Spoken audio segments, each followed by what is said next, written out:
Hello.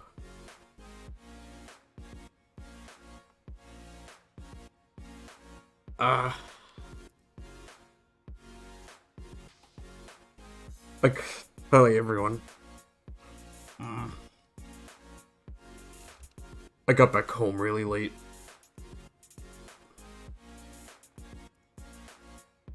I wanted to do this earlier, but I couldn't.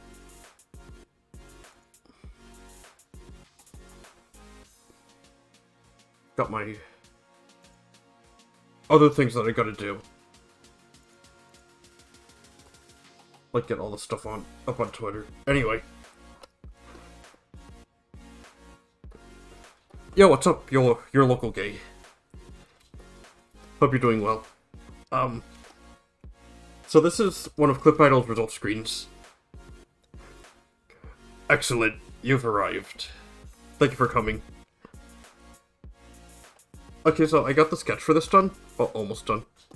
And I'm going to do the line art. And then I want to at least get the flat colors on the characters done. I might be up really late, though. Because right now it's really late at night for me. I know I'm not going to sleep anyway, though, so whatever.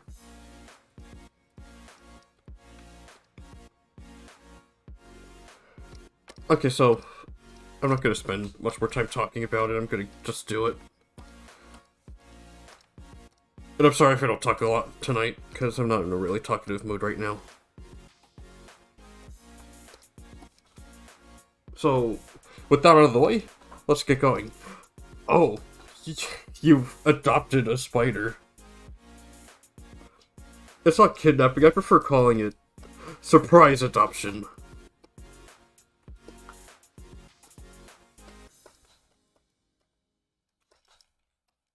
Kidnap is such a strong word. I hope Hamilton enjoys his new home.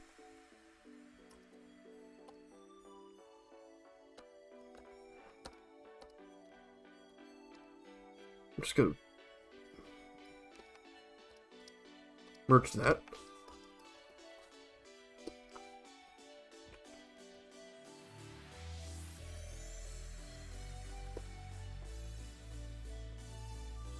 Hope everyone had a good week. I haven't done an art stream in a while.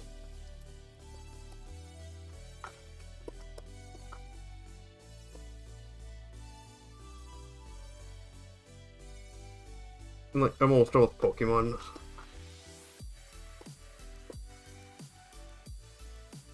I gotta find a new game to play pretty soon.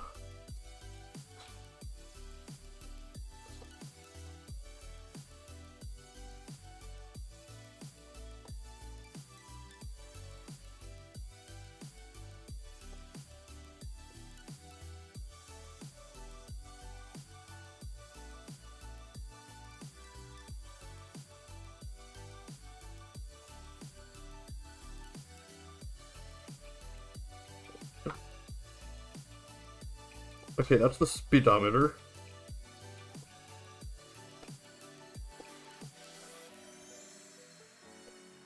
This is how much fuel's left.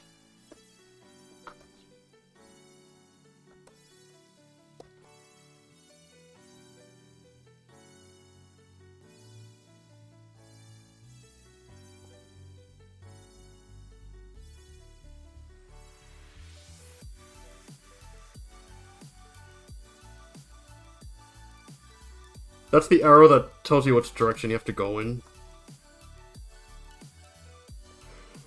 Unfortunately, Harley can't keep it because Sega actually owns a patent for that, and I can't use it without working for Sega.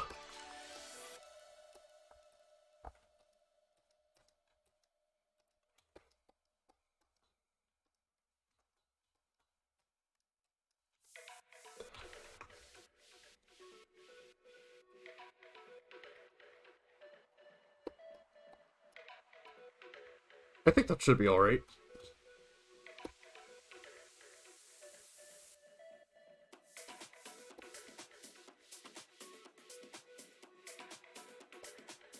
Maybe make this a little bit lower. The upside down test.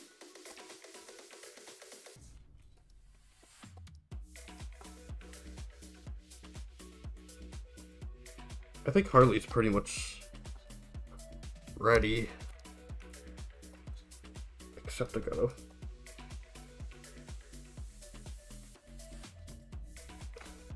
Oh, but it wouldn't be like that if the top's like this. It's actually looser.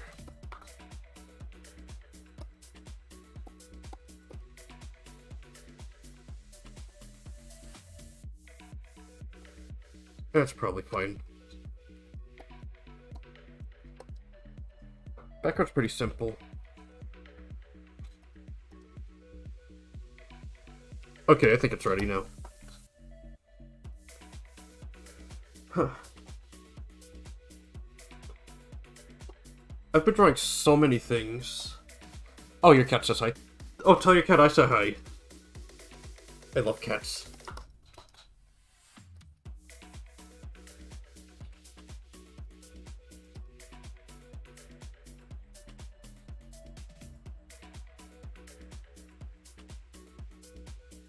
Anyway. Oh, his name's Bash? Oh, Bash.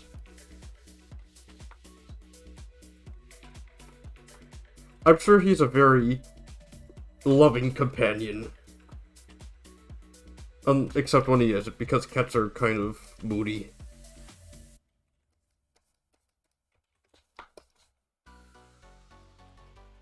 I'm just gonna make both of them white.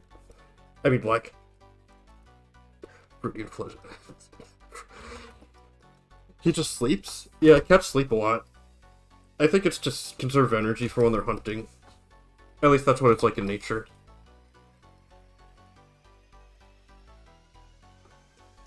Because cats are extremely active when they're hunting, so they need a lot of time to rest.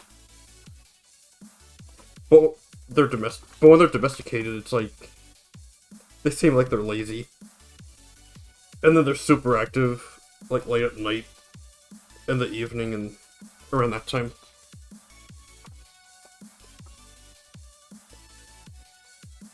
I think they're maybe not necessarily nocturnal, but most active during evening hours, or the morning, or at night. They are pretty optimized for hunting. It's very interesting stuff. The domesticated cat have specific adaptations for being the cutest and fluffiest, most loving companions ever, and I just want to hug them. Anyway. The cats that live outside, you only see at night.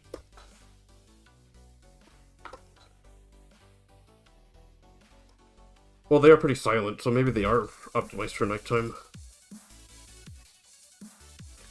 Just like owls.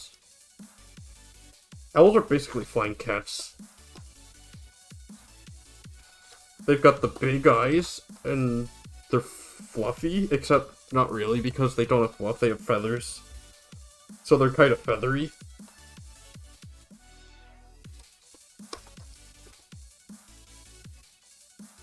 Oh, it feels like I should draw something and not have to worry about Live 2D.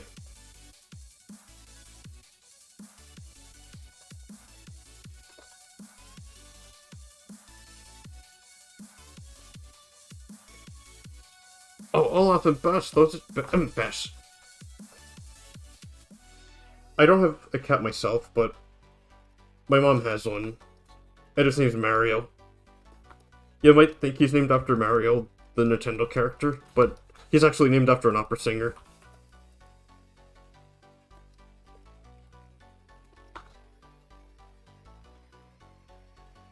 He was adopted.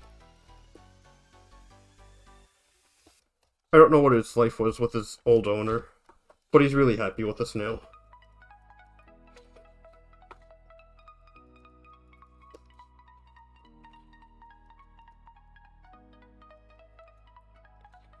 Oh, Olaf's mellow. Does Olaf also enjoy summertime? Does it make him melt? Because cats are liquid.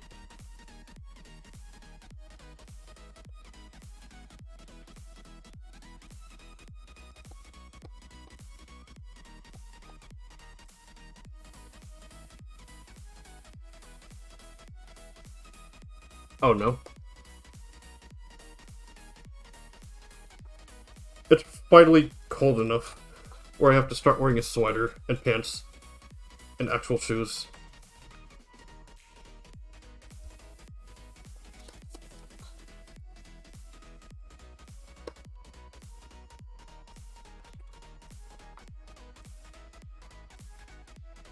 Yeah, I used to love summer, but not anymore.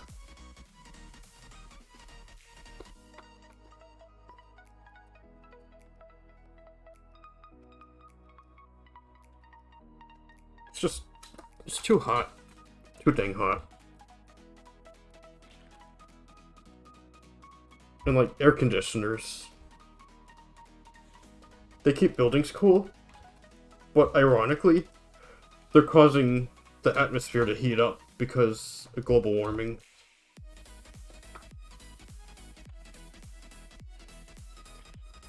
So you need air conditioners to stay cool, but they're also making the problem worse at the same time. Pass his leg on you? Oh, he loves you. You've been chosen. When a cat chooses you, that's a huge honor.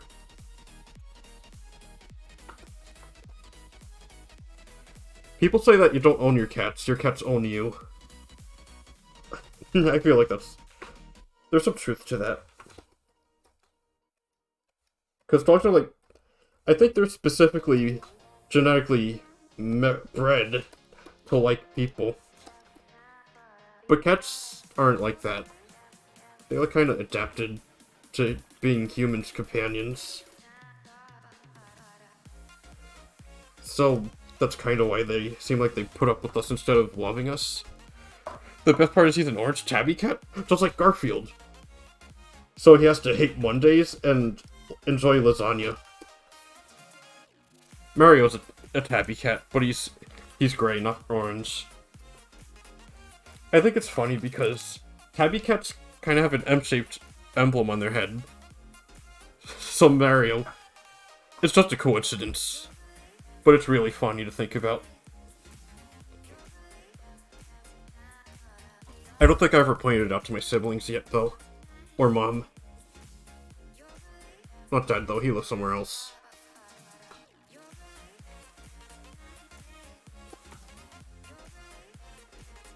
My dad's like, animals have no feelings. They only be good to you because they want to be fed. And I'm like, but Dad, look at how cute and loving Mario is. I mean, he used to be so distant, and now, like, he loves us. He's always really happy to see me, even though I don't feed him. Because, like, someone else does that. I just like hanging out with him, and... Oh, when I was sleeping over, he slept with me. He just went by my feet, and then he just fell asleep. And then when I woke up, he was still there. It's like the cutest thing ever. Except when he's on my legs because he crushes them. But it's worth it. It's worth suffering.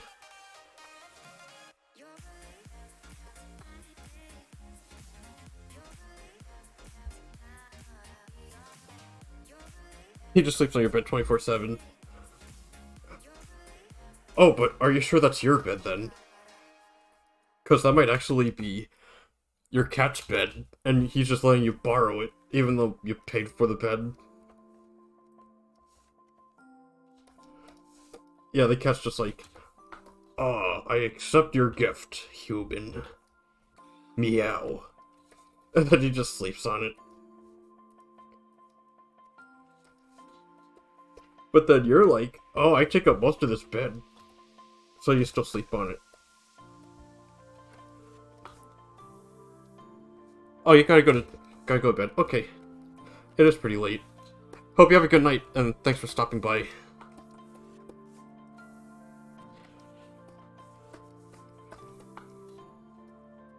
I gotta stream earlier than this. But it was beyond my control today. But Wednesday. And then Friday. I don't know about Monday, but I'll try. If I can't If I'm still at my family's house and then I can't talk, then I'll just be silent. Oh, you'll be back? Okay. I mean, don't feel pressured to stay if you have to go to bed. I wouldn't want you to miss your stuff in the morning. I suck at waking up.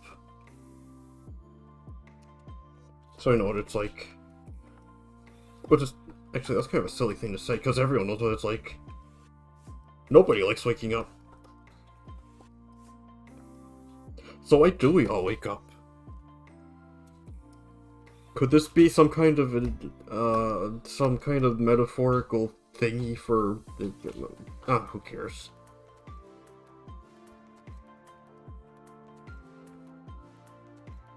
Let's see how it looks so far. Looking good.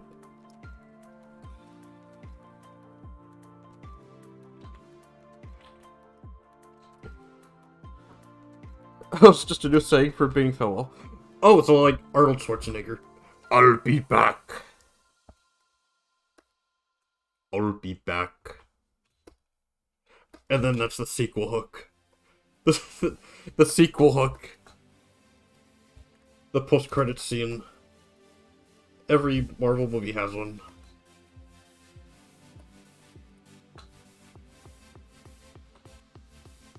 I'll probably just make that pink by itself. I should make this a little more transparent. Okay, I'm going to be very transparent with you guys.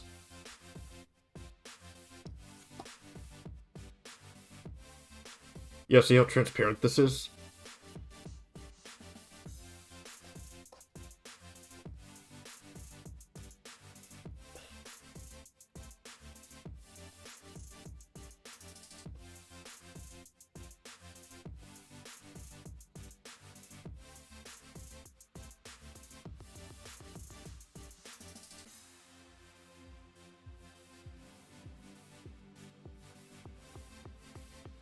Is that a PNG transparency joke? Yeah, yes it is.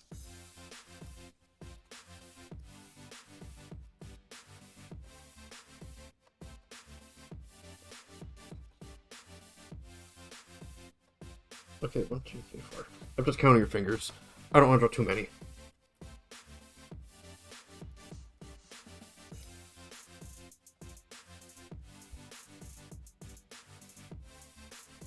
Her glove has an Among Us on it. Your local government stores all documented PNG for maximum transparency. Wow. That's a good one.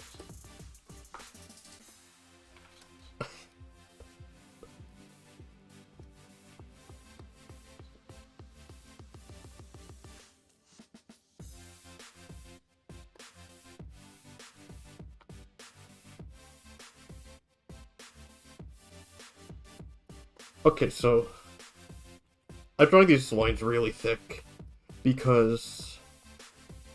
Have I played Among Us? I do, I have, but I suck at it. I can't lie. Oh, that was not a joke, I'm really bad at lying. So when I'm the sus imposter, I'm just bad at it. I'm too honest, yeah. Yes, that reminds me, yesterday I was out, and then there was somebody who wasn't being very nice. I'm not gonna name names, but I just didn't like how they were acting. And then one lady asked me what I thought about him, and I said he was a dick, and then everyone gasped, and then it turns out that was his mom, and I didn't find out until much later, and I felt like a douche. Well, yeah. It was embarrassing. I lie a lot. The only time I lie is when I'm in bed, and then I sleep.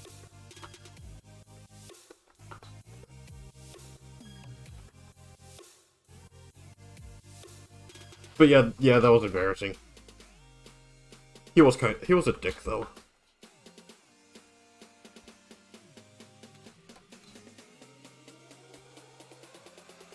Yeah, like, I have no filter. If you have nothing good to say, don't say it. Don't do it. In fact, don't even think about it. In fact, you're not even here.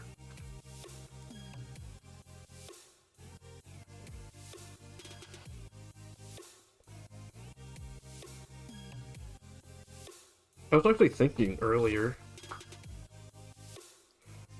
People say they want good in the world. But, like, everyone's idea of what good is could be so different.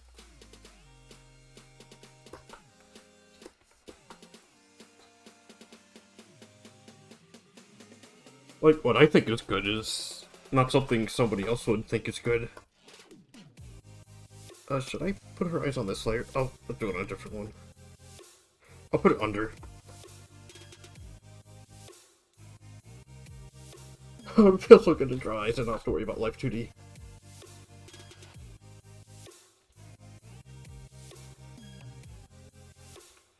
People want the world to be aligned with their interests. Yeah, exactly. So it all depends on who's in charge. So that's why you gotta pick a good leader. If you can. Like, there's selfless leaders who want what's best for their people. But then there's other rulers that, like, they want all the power. I'm not really qualified to talk about this, though. I'm just an anime titty artist. If someone is selfless, they are very unlikely to become leader. Yeah, I guess that's true, I guess.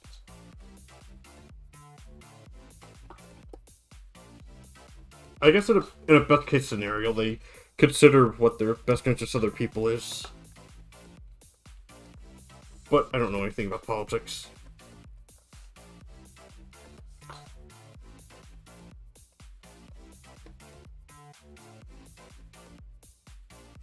All I know is that I just want people to be happy.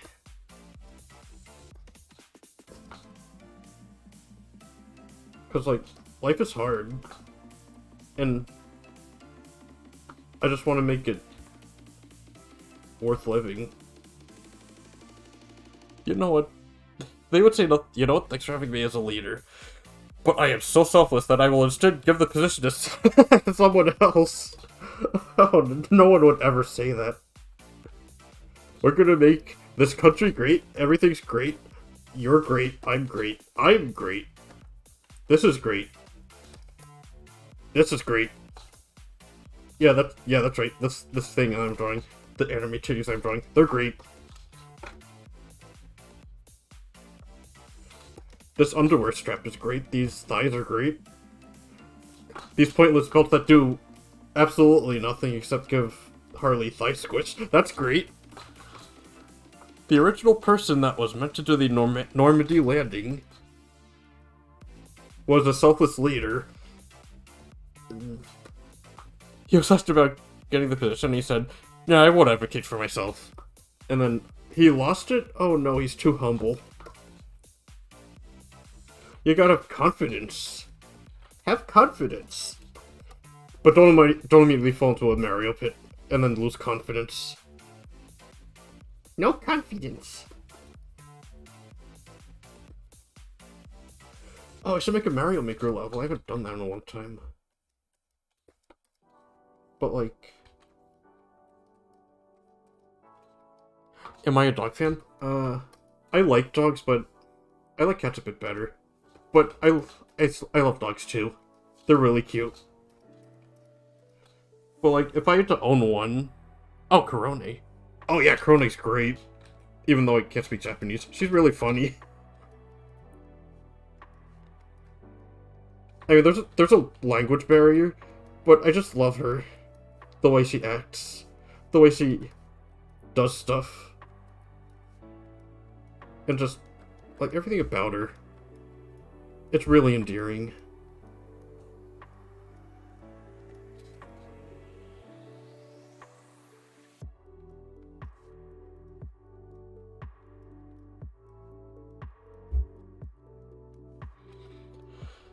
I hope I get a dog. Thanks, but I don't feel ready to take care of a dog. If I got a pet, it'd probably be a cat. Cats kind of do their own thing. I kind of do my own thing. I think we have some common ground here.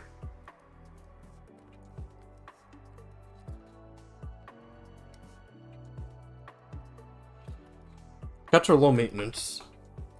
Well, I mean, they still have maintenance. But you don't have to, like, take them for walks. They sleep a lot.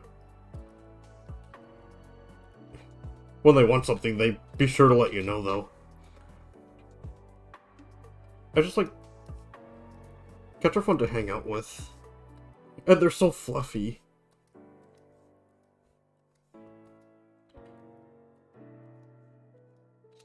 But, like, dogs are fun to play with. But you gotta play with them. Because they need the exercise.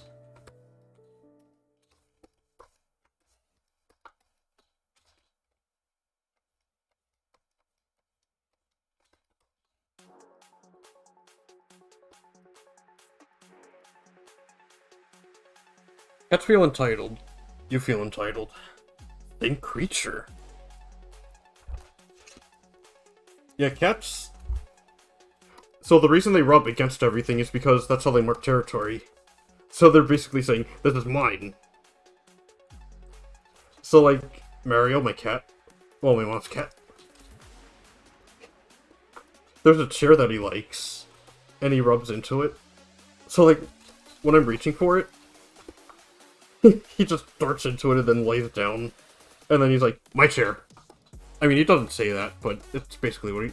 If he could speak, that's what he would say.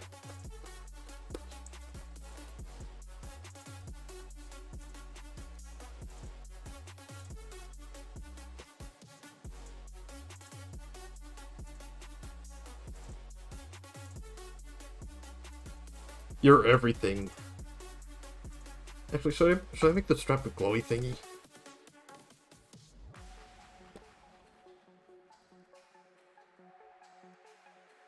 That might look futuristic and cool if I did that. But I don't want it to look like it's part of her body, because it's not. Actually, I'm not sure if that would be visible on the screen. Oh yeah, I should probably explain for people watching. So I'm making these outlines really thick because this is going to be for a game that I'm making. I'm making it a game maker, and the artwork's going to be really shrunk down. So I gotta make the outlines really thick so they show up.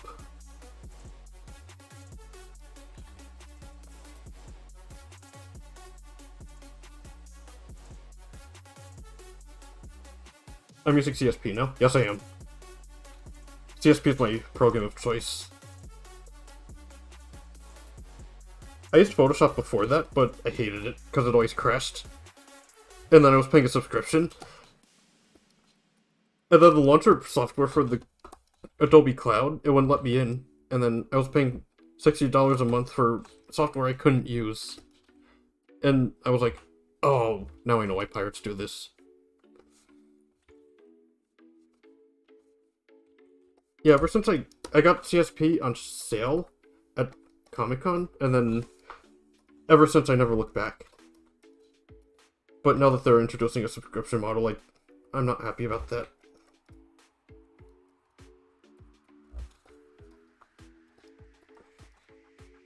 Yeah. Yeah, yeah, it's bad. I would have gladly upgraded as a one-time purchase. And for CSP, the next one, it's still an option, but then, the updates are locked behind with subscription. Probably to ease people into paying a subscription. It just feels kind of scummy, though, because, then you can't get the updates. And it's why not... At that point, why not just make the whole software subscription?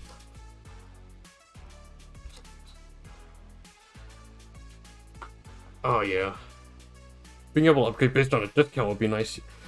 Yeah, I agree. CSP has a lot of sales, though. Well, they had a lot of sales. Let me just see how it looks.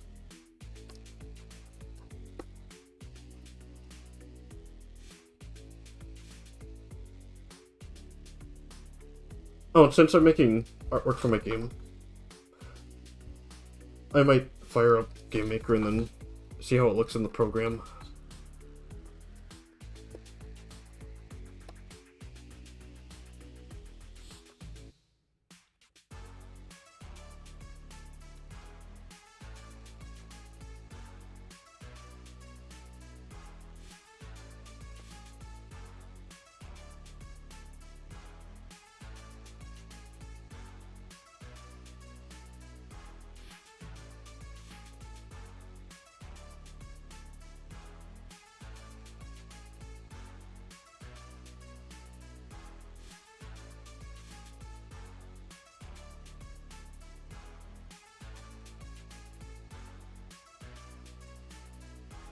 I think the dot might look cool. What kind of game am I making? You know WarioWare?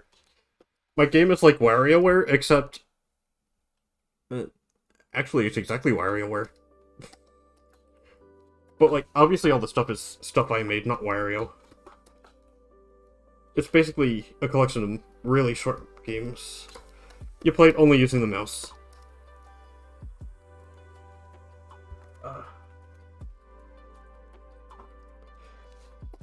Yeah, it's basically that. I'm either gonna release it for free or really cheap. Probably really cheap because it costs money to put stuff on Steam. Or maybe free because... Actually, I really don't know.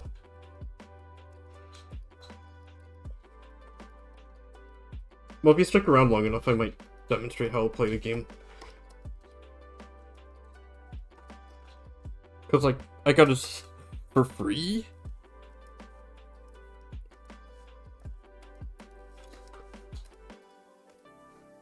I might do it free, or... If it's paid, then it'd be, like, really cheap, like $2 or something. $1.99. But, like, I want anyone to be able to play it.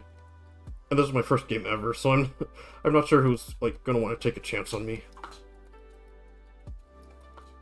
I want to make this a web browser game, but I don't have the subscription to export to web. Oh, it's...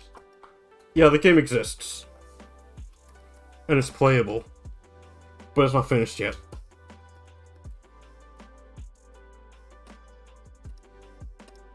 Oh, I forgot to get her eyelashes. Duh.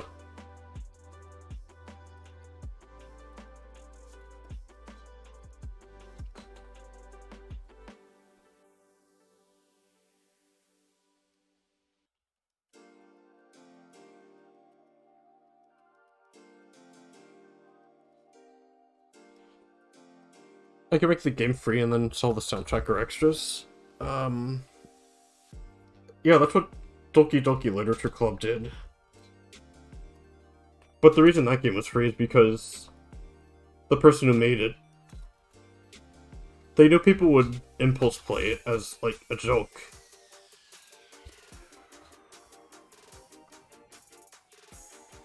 He thought if people had to pay for it, they wouldn't want to play it. Oh, and Helltaker. Yeah, that game's only a half hour long, isn't it?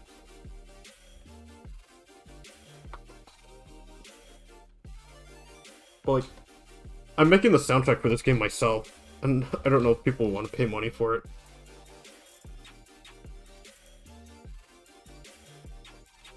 It might just be free, period, and, like, there's a donate button.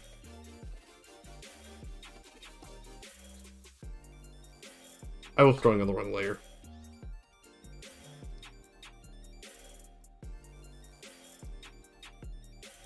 That's okay.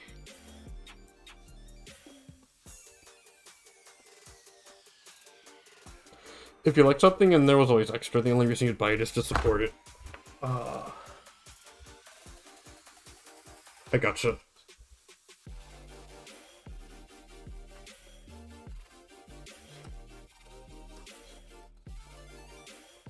But yeah, the thought of, like, if people might pay money for this, I gotta try and make it worth it.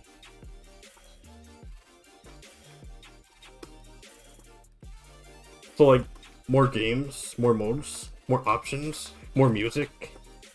It's just, it's gonna be scope creep.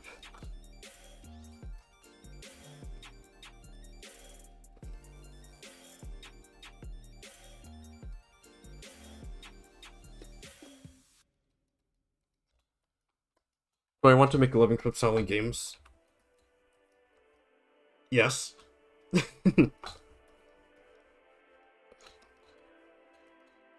Working on games is something I've wanted to do ever since I was really young.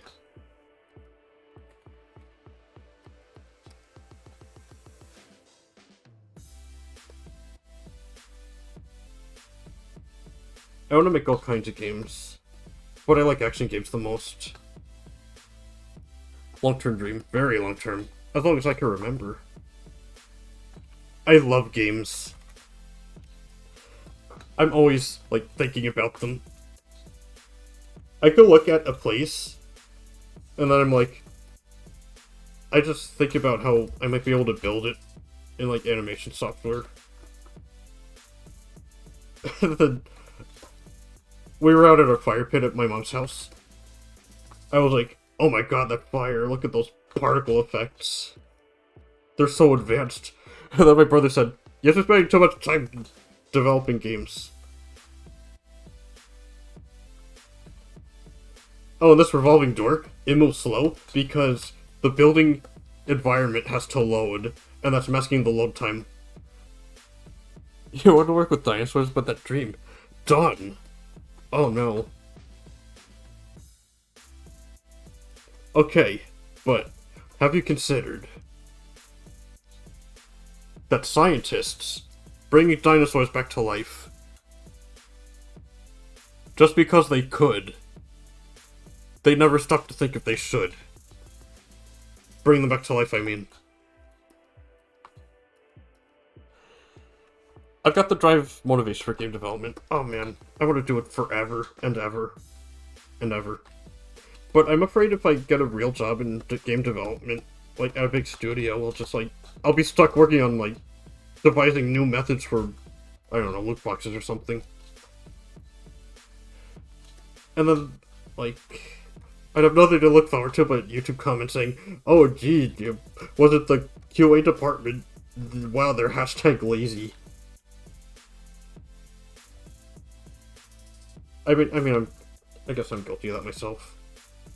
I always complain about how much stuff they wrote for Pokemon. I give Game Freak a hard time. I really shouldn't.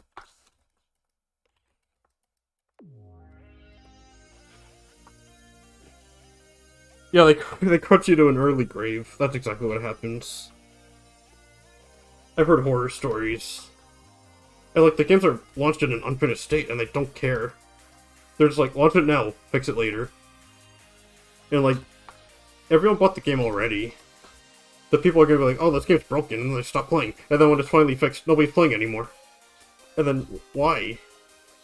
Like, that happened to Cyberpunk. Like, they released it in an unfinished state, and then, like, everyone hated it. And then nobody thought about it for the longest time. And now that what's it called? It's called Edgerunners, I think. Yeah, that's the Cyberpunk anime came out, and then, like, nobody thought about it until that came out. And now it's like, oh, this is pretty amazing. And now people love it because the game's better, because they had time to fix it. And, like, the game should have been like that in the first place. Everyone could have loved it, and right away, and then it wouldn't have a bad reputation. Because, like, I didn't know what was coming out. I just thought of it as a glitchy thing, and that was my impression of it for a very long time. Yes, the anime was genius. I still didn't see it. I don't have Netflix. But everyone loves it. It must have turned around its reputation. Cyberpunk's, I mean. Because everybody loves it. I see so much fan art. Maybe I should draw fan art. But I haven't seen it, so I don't know what it's about.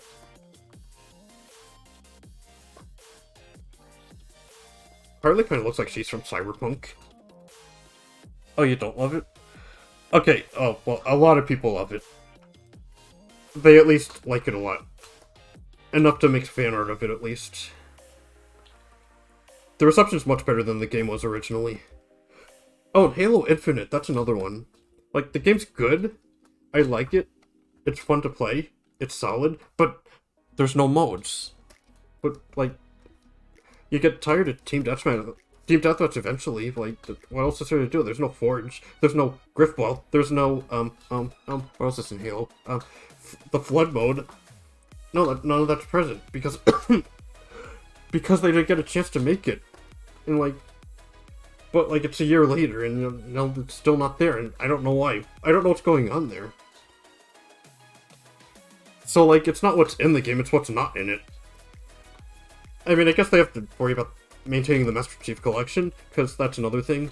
It's the old ones, except not really, because they're recreations of the old ones, so they're technically different under the hood, I think. But they feel basically the same when it's talking about the old graphics. I should play that game sometime. I haven't played it yet. I used to play Halo, but, like, not recently. I do like it a lot.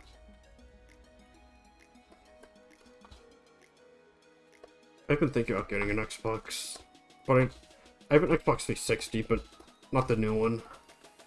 I want it, but I don't know what I'd get for it. What can I get that I don't already have on the PC?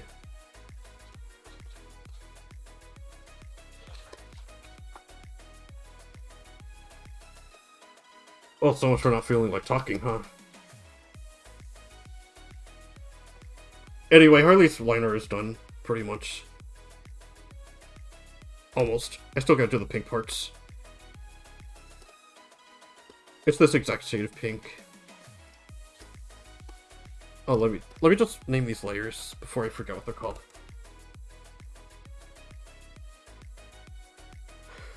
The game is done? You mean my game or Halo?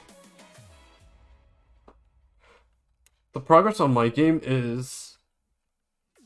the engine is functional.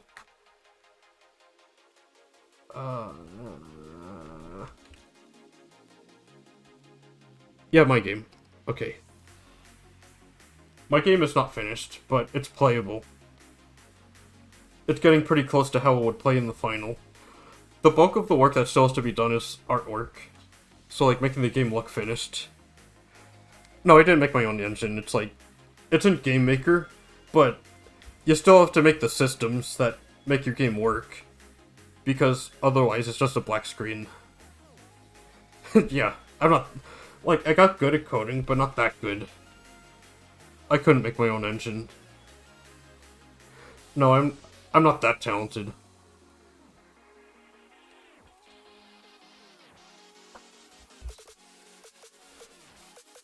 If I made my own game engine from scratch... no, I can't do that. But it would be cool if I could. If I did that kind of thing, I think these streams would be completely different. Because they'd all be coding streams.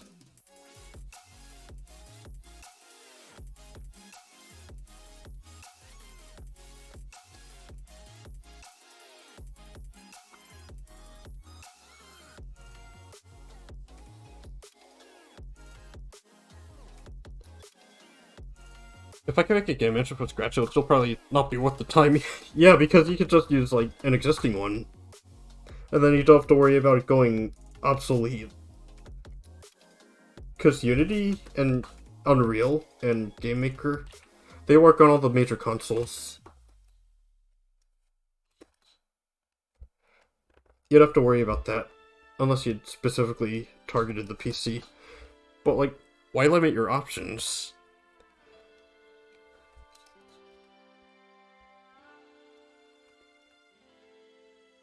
I want to release games for all the consoles.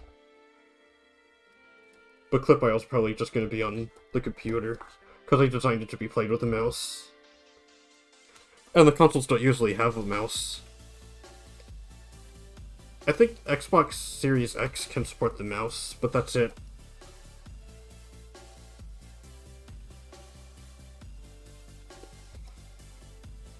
It's not very intuitive, though, because who the heck's going to use a mouse on a console?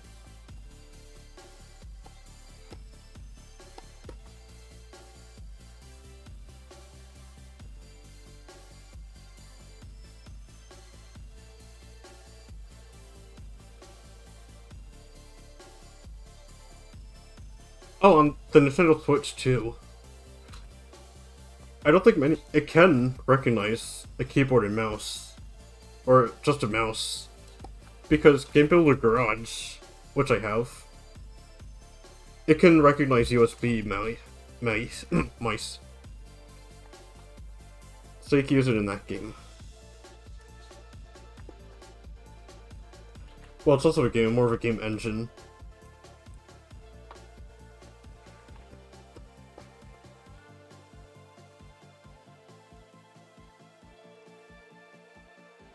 Wow, I did that fast. This is my first game, yeah. Well, it's my first proper game. Everything I did before was either a school assignment or following a tutorial. Clip Idol's the first game I'm making on my own.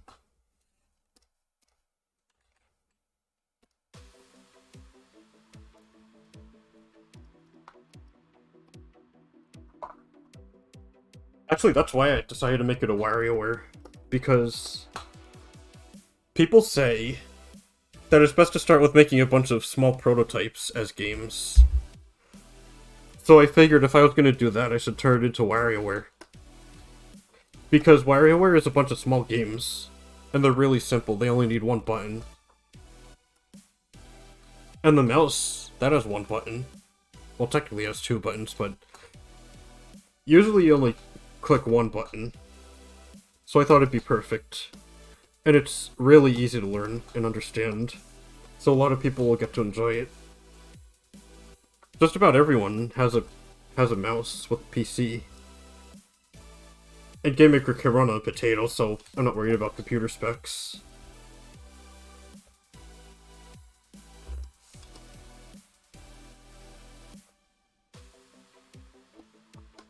I think even if I had access to more powerful hardware, I'd want to keep lower spec machines in mind. So that way more people would get to play it.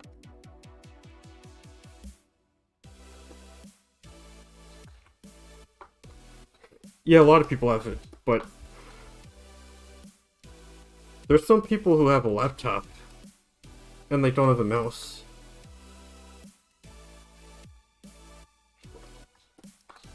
I'd feel bad saying I'll just get a mouse because, like, I don't know what their circumstances are. It's not really my place to judge them. But I think just about everyone has a smartphone now, so touchscreen gaming is worth thinking about too. Clip Idol would be a good fit for touchscreens, but I didn't design it for them.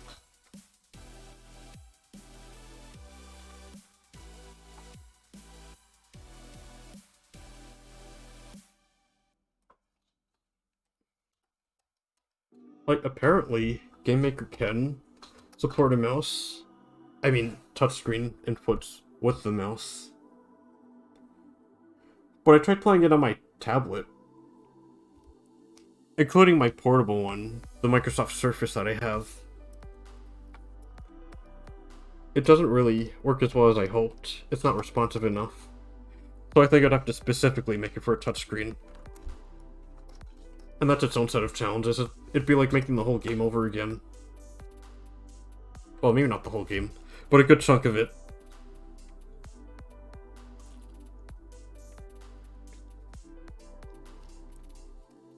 If the App Store... Like, I think it's different from how it used to be. Because the way it used to be, it was just simple touchscreen games that you could play to kill a few minutes. But, like, it's been taken over by gachas. Yeah, game development's a lot.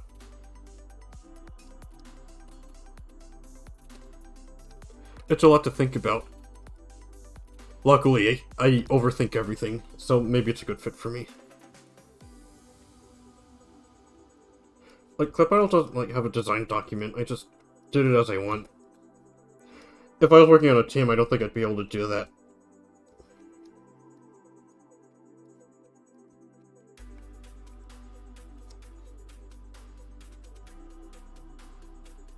It's not perfect, but...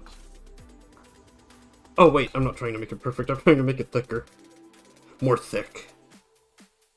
Wait a minute, I hate stabilization. Why is it on?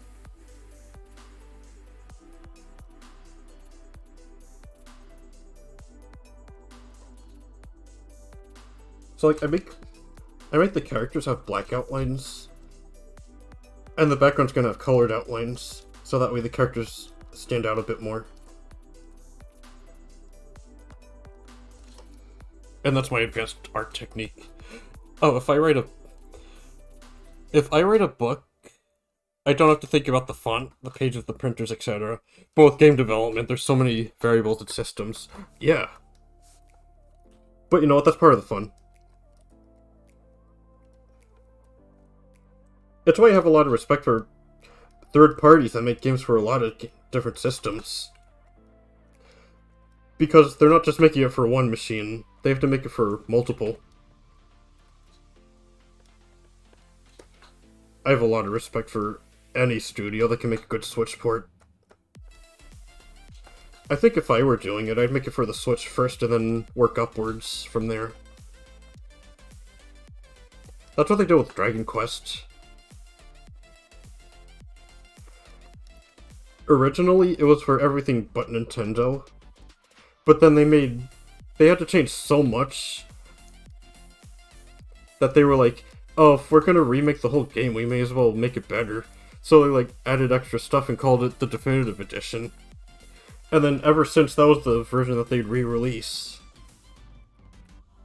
So like on the other non-Nintendo consoles, it was the definitive version that they made for the Switch originally. So now it's on pretty much everything. Even though it basically looks the same, I'm sure a lot's changed under the hood. Because the architecture is like different. It's mobile software. I mean hardware. I can't believe I got them mixed up. Oh, in the past they sometimes made completely different games. Yeah, that is true. Yeah, the handheld versions were totally different. Sometimes they were better though.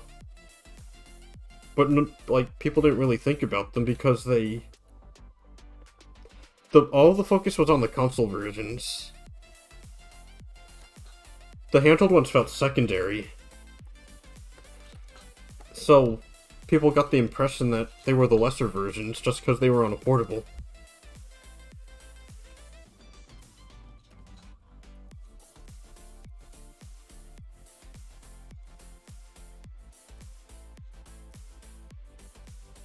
Oh, and oftentimes they were made by completely different studios.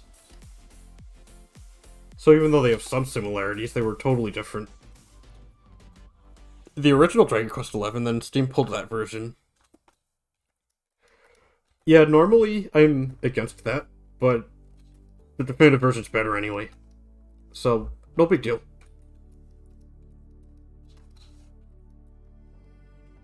It's like more of a footnote than anything.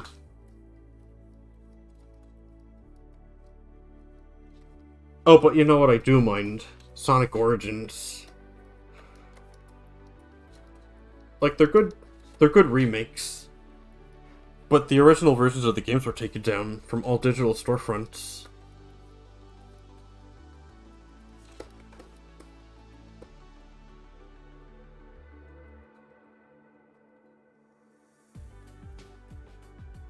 If you wanted the original Dragon Quest, you'd have to get the physical version.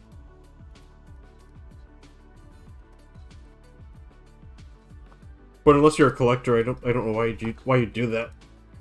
Because the definitive version's just better. And it's basically the same game, just with more features. When I publish this game, I could pull it later. The only reason I would pull it is if I made a better version, and I wanted people to be like, no, don't play that. Here, play this one.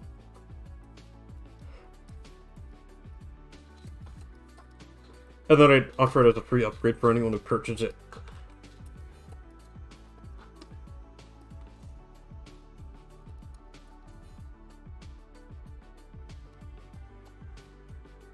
Should I color Harley now, or just... Yeah, I'm in line art mode. I'll do the bike. The motorbike. The vehicle. Don't worry, I got the sponge. Oh, hold on.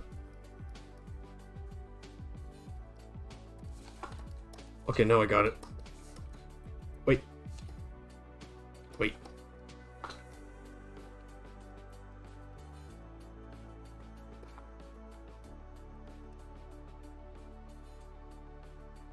Okay. Bike time.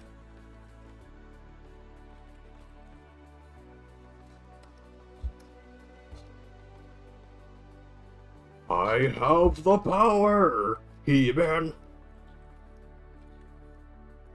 I may have just dated myself, sorry.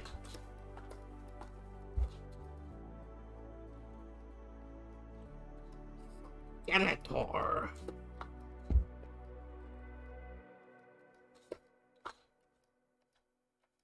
Yeah.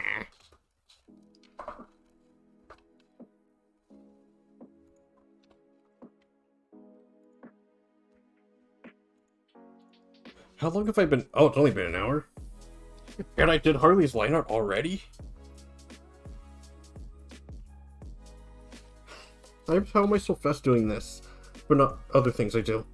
Oh, it's because I have to make a million layers. I don't have to worry about animating this one.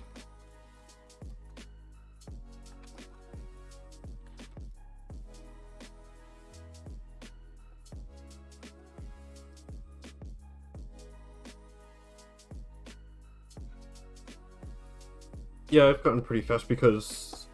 Well, it's a lot of practice. I've been drawing for a long time.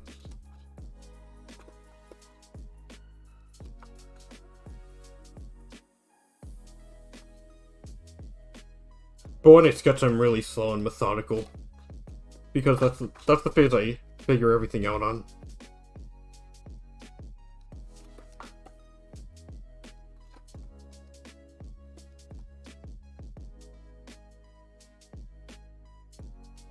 I think the secret is just realizing you don't have to be perfect.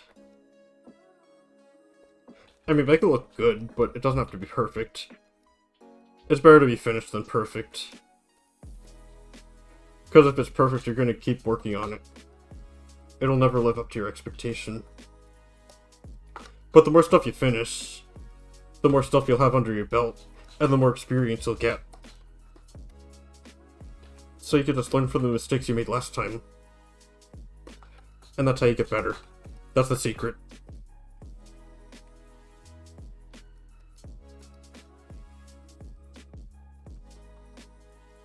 You just gotta not worry. Because if you have enough energy to worry, you've got enough energy to keep practicing. That's what I think.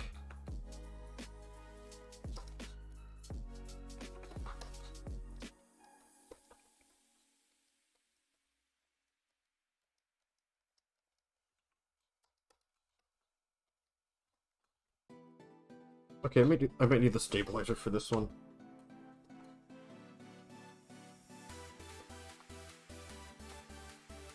It's not cheating, it's using available resources.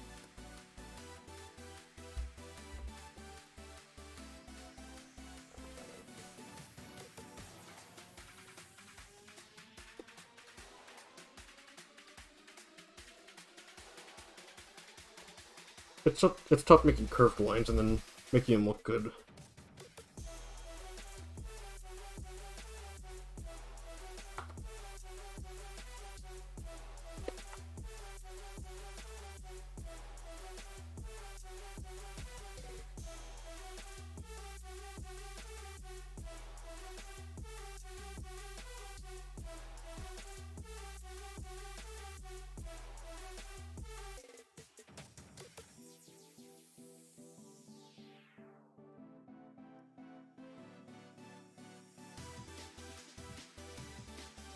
Would be nice with the line art AI. I think something like that does exist.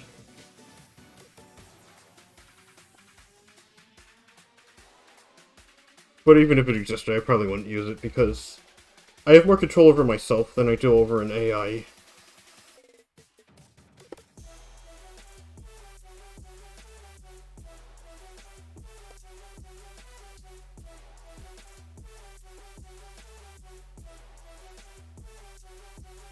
I mean, if I had an AI, there'd probably be things that I could have it do for me.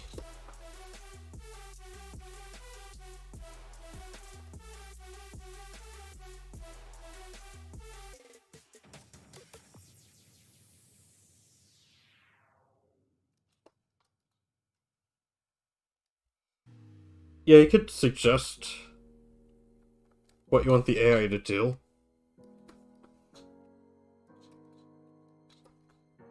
But, like, I've got a system.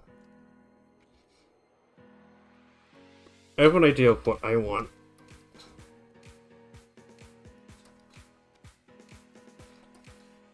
Nobody's gonna know it better than me. At least when I'm drawing it. Because there's like a bunch of geeks who run wikis. And they're like, oh, and this... There are 847 rooms in this game. And here's how they're coded. Like, there's gonna be stuff like that. But when you're actually making it, nobody's gonna know it better than you.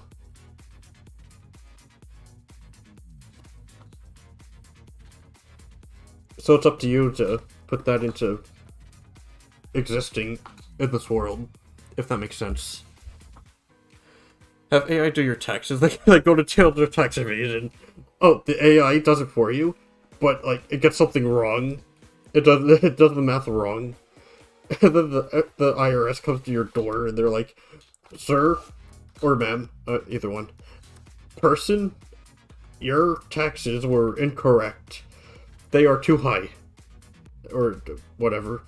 And you are now under arrest. Then you're in federal prison. And then the door's locked with an AI system. And you need, I don't know, like a password to get past. A password, hand recognition, eye recognition, feet recognition.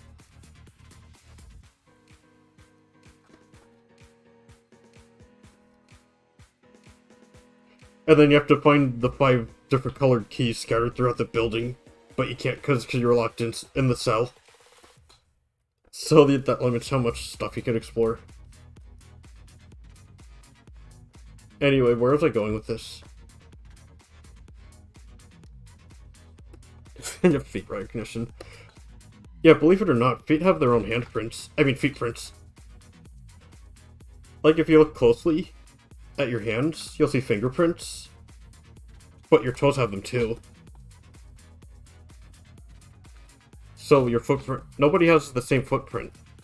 Because nobody has the same handprint. Mind blown.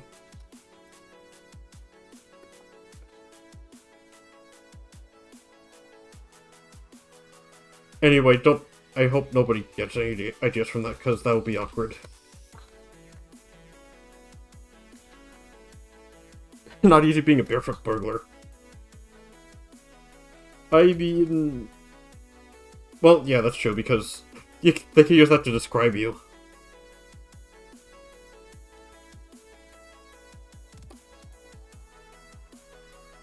Oh, and what if you step on glass if you broke through a window?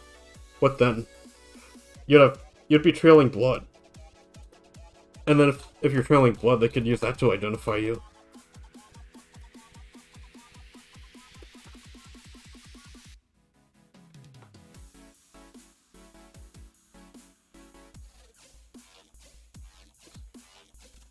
You would leave your toe prints everywhere. Oh yeah, you'd have to wear foot gloves. Oh wait, those are called socks. Don't leave handprints, don't leave feet prints, don't leave any prints. In fact, don't steal, because it's bad. Sonic says it's no good.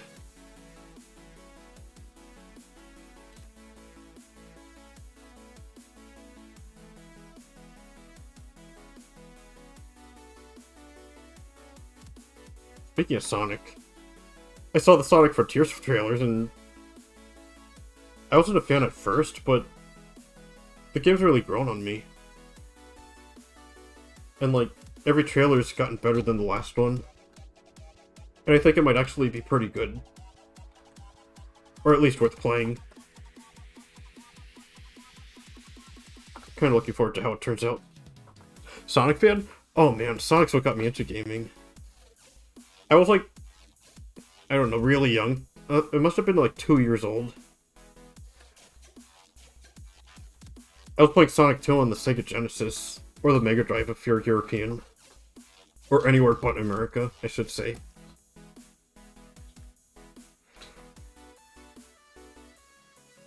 Sonic. You could say that he turned me into the person that I am now. Or at least started that path. My uncle loved Sega. Uncle on my mom's side. He still likes games, but he plays mobile games right now. But not like... I don't know what's big right now. Call of Duty Mobile? That's the kind of thing he plays. Am I 30 then, or did I play old games as a kid? I'm pretty old, actually, yeah.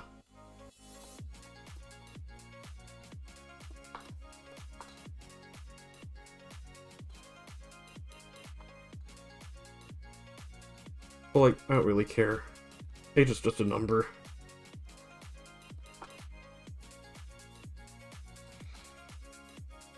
More time spent on this earth means more time playing games. I'm so old. I have back pain.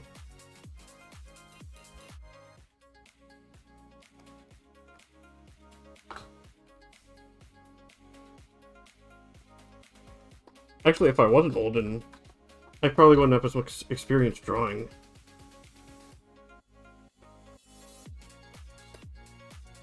But like, you used to have back pain when younger, but no longer. Wow, that's kind of backwards. I wish I had that. If I could, like, if I could reverse my physical age, but not my mental state, then I think I would.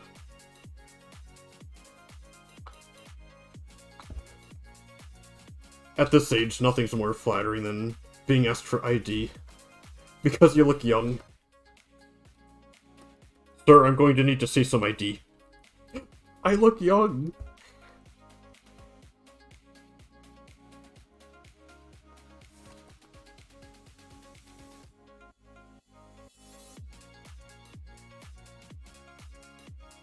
Anyway, I still have that old Sega Genesis. It's hooked up to my TV right now, actually.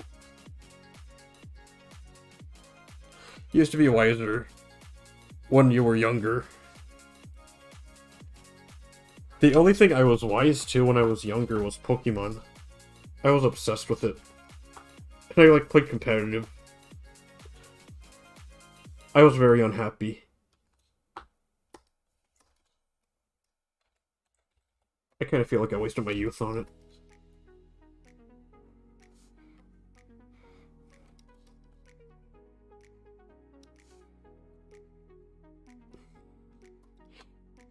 Playing Pokemon. Well, I don't know what you're thinking, but the way I played it, it was competitive. Like, I played online with other people. Smogon. I feel like Pokemon's not really made for competitive play, because there's so much randomness. But that didn't stop from making world championships out of them, but, you know. And, like, there's a lot of them. I feel like there's too many variables. Oh, Pokemon Red on Game Boy, that one's super old.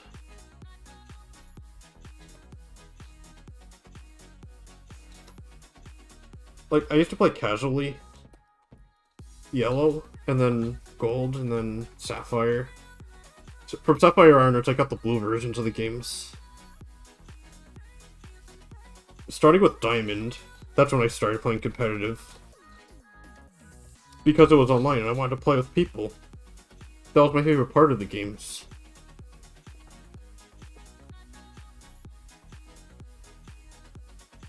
And like, with that, I wanted to get better at it, so... But it took forever, because you had to grind stuff. When I got Brilliant Diamond, like... When I beat the main story, I was like, oh, I'm gonna be competitive now. But then, like, it takes so long to get a team ready. But back then, like, in 2007, I was like, hey, this is taking too long. So I got an action replay, which is a cheating device. I could get anything I wanted. So that made the team building process a lot faster. I was careful to keep it within the legal limits of what's possible in the game, so it would be fair to the other people. They didn't really care. Everyone cheats. I think the world champions today cheat. Well, like, it's not malicious, it just takes a long time to make a team.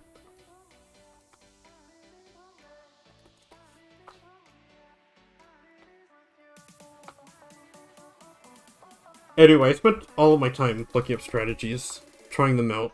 I want to try stuff people didn't usually do, because, like, it would surprise them. But after a while, there's just so much randomness. Like, there's a chance you wouldn't move if you're paralyzed. The number of turns you spend asleep is out of your control. Sometimes moves miss. There's moves with 90% accuracy, and they just miss at the worst times. It feels like... yeah, it feels like me coughing. It feels like the game's working against you, it doesn't want you to play it. Like, Mario Kart has a lot of luck in it, but, like, you expect it, and you don't have to, like... You don't have to spend hundreds of hours building a cart. You don't have to put an engagement ring on the game. You just pick it up and play it and have a good time with your friends. But Pokemon Competitive wasn't like that. It's still not like that. So, like, it got draining. And, like, the presentation, everything, static sprites, oh my god, I am still sick of looking at Generation 4. People look back on it so fondly now. Oh, Mario Kart has a lot of non-random enemies. Oh wait, yeah, it's still random, but it's rigged so that the further back you are, the better items you get. So that keeps the game interesting. Because it gives less skilled players a chance to catch up. Like, if you wanted a skill-based racing game, you'd play not Mario Kart. It used to be F-Zero, but they don't make that anymore. I've been playing Redout 2 lately. It's futuristic, I think it's a little more like Wipeout than F-Zero, but it's close enough. It's really hard. But you know what, I like that kind of game. Yeah, it's super interesting. I was playing it earlier today with my sister. She loves Mario Kart. She's not very good at it, but she still loves it. That's like one of our go-to games when I'm over their house.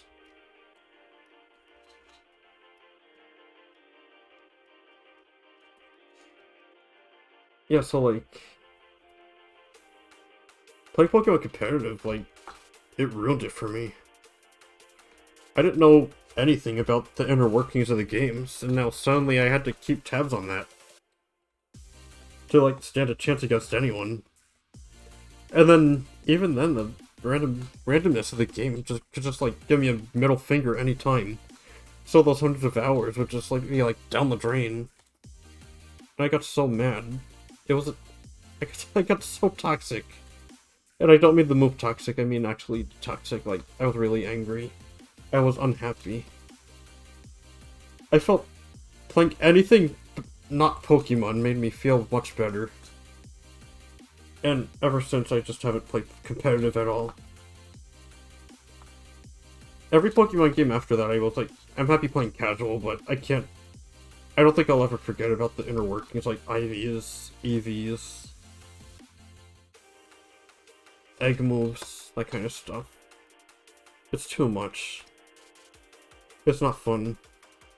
I liked Pokemon better when I didn't know about those things, honestly. Yeah, it's like... it's not worth it. Unless you're in the World Championships or something. Like, then at least you get money from it, but... I don't think I could ever play Pokemon again and enjoy it. Except Legends Arceus, I'm loving that one. But I'm not even looking at the nature screens and stuff. I am specifically going out of my way to not look at them. I do not want to look at them. I don't want to go down that rabbit hole again.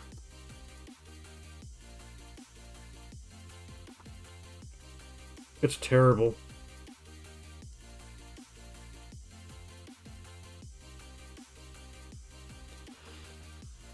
Yeah. Saying Pokemon scarred me sounds kind of silly without context. but like, it had a huge impact on me. People look back on the Generation 4 games so fondly, but I hate them. I am so sick of them. I hate looking at them, I hate hearing them, and I hate thinking about them.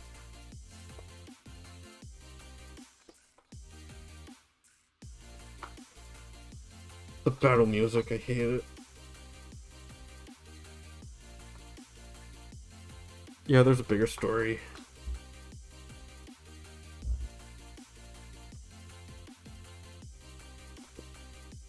But then it turns out, I thought it used to be so simple, but it turns out the systems were always there, or at least there since Ruby and Sapphire.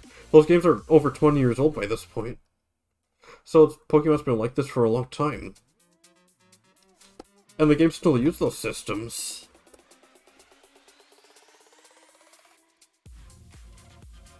And that on top of the games, the stories, the cutscenes, the text boxes, they're so long.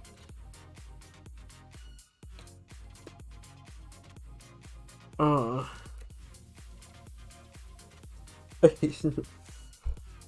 hate loving Pokemon. I still have a soft spot for the series. And like when I draw stuff. Oh, Nintendo actively sabotages Smash Bros. Plays. Oh, I know about that. I wish they'd do a Switch release of Melee with online. It's like so obvious.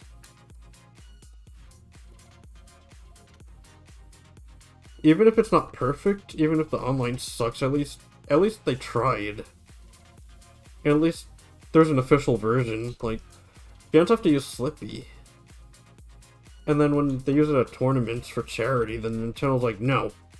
Then they shut the whole operation down. And they don't have any official version of that. And why?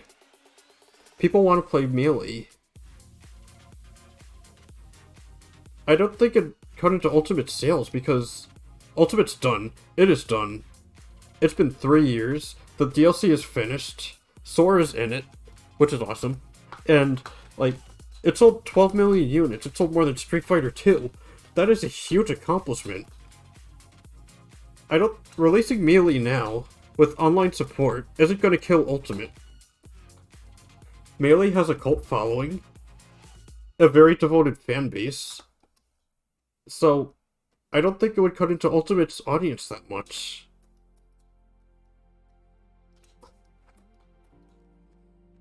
They're two different kinds of games. And I still think Ultimate's the better game overall, for a normal person. I mean, not a super fan of Melee. Because there's more modes, a lot more characters.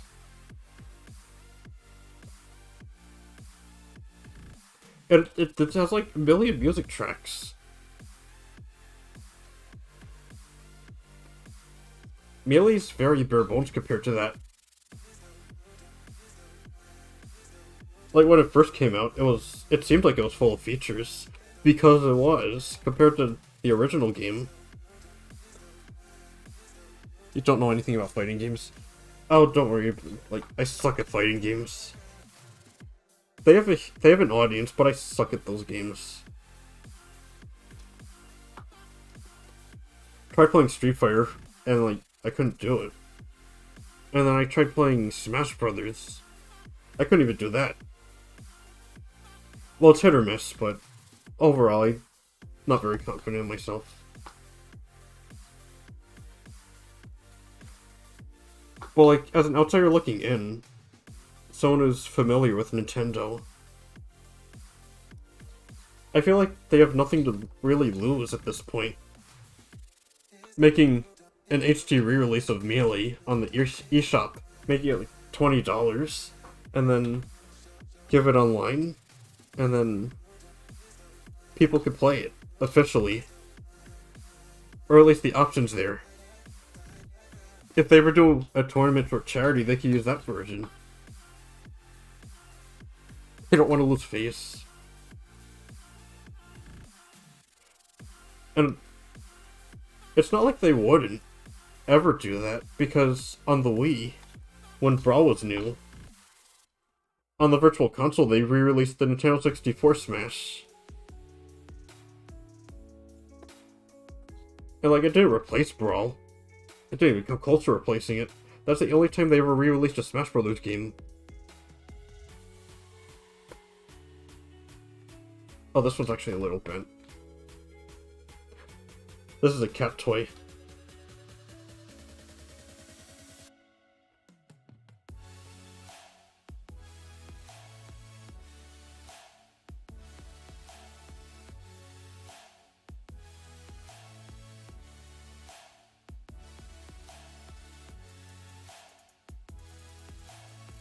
Well, like, Nintendo's online infrastructure sucks.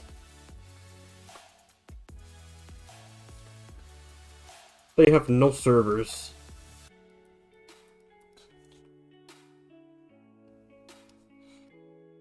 But get this. The Nintendo Switch can do online. I know. Because I played the Switch versions of Rocket League, Apex Legends, and Fortnite. And the online is flawless in all of those games. So the Switch can do online. It's just Nintendo is bad at it. Nintendo themselves. Smash Brothers is unplayable. It took me and my sister 3 attempts to go online.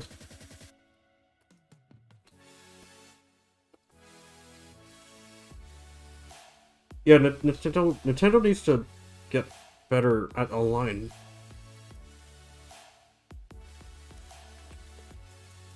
It would not surprise you if Nintendo was sabotaging it. It's been like that for decades, ever since the DS. But, like, the DS was really weak hardware. So, like, that was his excuse. But, I mean, I guess the Wii was pretty weak, too. By that generation's standards.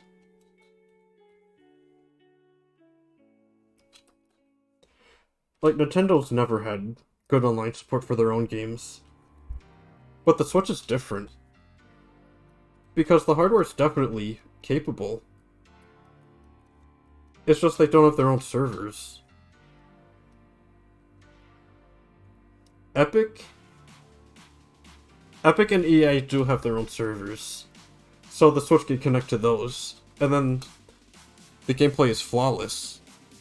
The frame rate's lower, but that's a hardware limitation. But it's flawless besides that.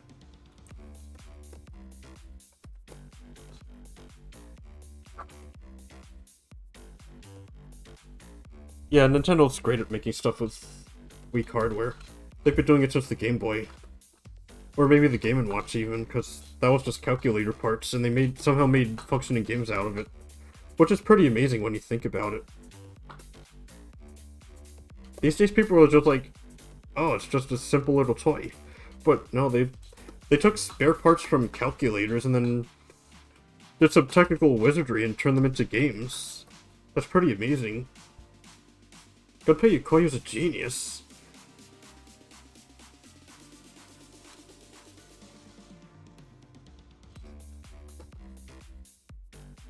I have a lot of respect for Nintendo. But some of their decisions, and by some I mean a lot, it's just baffling. Like, I'm glad the Switch is doing so well, but I wanted to do better. More better. You heard the story about the salaryman playing on his calculator. Yeah, imagine if he wasn't playing on a calculator at that exact moment. How different games would be. Or if games would exist at all. That's really crazy to think about. Like, if something was slightly different, things would be completely different now. The butterfly effect. Call that because if you kill a butterfly, flying monkeys take over the world. Don't ask me why. Success flop, success flop. Yeah, failure? The Wii U failed. It failed hard. It was a disaster. But the gamepad is where the Switch came from. People loved how portable the gamepad was. They were mad it wasn't portable enough. So Nintendo was like, oh, we should make our next console that. And then they did, and now it's gonna outsell the Nintendo Entertainment System. And I think that was their most successful console ever.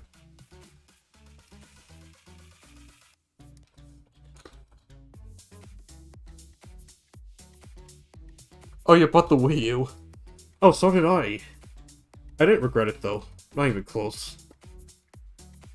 Because I'm still a huge fan of Nintendo's games. And there's the Virtual Console. And it was backwards compatible with all of my Wii games, so I could use it for that. It's actually relevant, because that's how I'm able to stream Wii games if I wanted to. Oh yeah, the gamepad. They never did find a good use for it. Well, no, they found one good use for it. Super Mario Maker. You can use the touchscreen to design levels. But Super Mario Maker 2 managed to make it work with a controller. So, even that was not really needed. It's kind of a travesty. But I respect that they try something new. Because the other consoles don't really do that. Which is fine, because why fix what is broken? But, you know, I'm glad they try something new, because that's how we got stuff like the analog pad. And, like, gyro.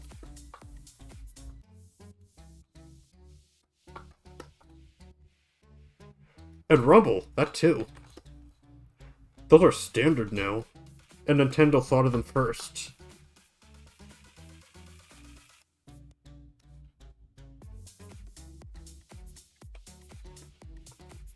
Yeah, they really try. I'm worried about what's gonna come after the Switch. Cause, like, the Switch is killing it, even though the hardware's weak. How are they gonna outdo that? I don't know what they're gonna come up with. I feel like nothing could ever surpass the Switch.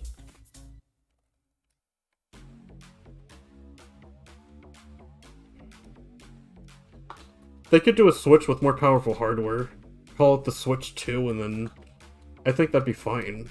But that's not how Nintendo does things. Like, after the GameCube, they didn't make a Super GameCube that was 16 times as powerful. They made the Wii. Oh, Nintendo leaks... Innovation from Nintendo leaks out to the rest of gaming. Yeah, I don't agree with Nintendo's business decisions.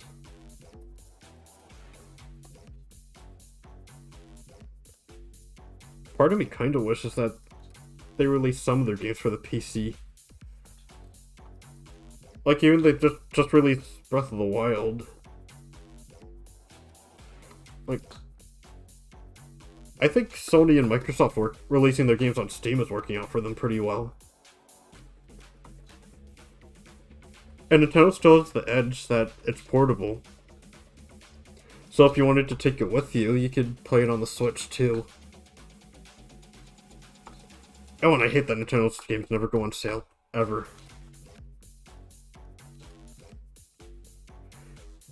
The Switch has tons of sales, but none of them are from Nintendo themselves.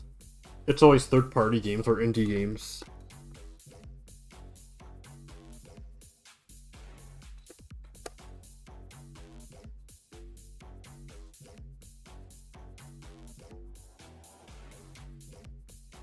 Yeah, never go on sale. Oh yeah, they did release games on smartphones.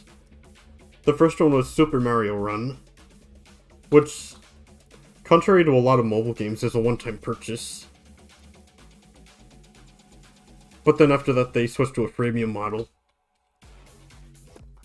So like Mario Kart Tour, I was actually in the beta test for that game. They told me not to talk about it, but I did. And now I could probably never beta test for them again. Anyway, slight tangent. There was Mario Kart Tour, there's Fire Emblem Heroes. Gorgeous artwork in that game. Dragalgia Lost, which is sadly shutting down. You can buy any Nintendo game full price first day without having to lose money. Oh yeah, that is true. But, like, I don't regret buying a game full price when it first comes out. I only do that for games I really want. And, like, I feel like really deserve the support. And I know I'm gonna love. I like seeing them go cheaper later on because it means more people will be inclined to play them. And, like, they already made most of their profits from the first day sales.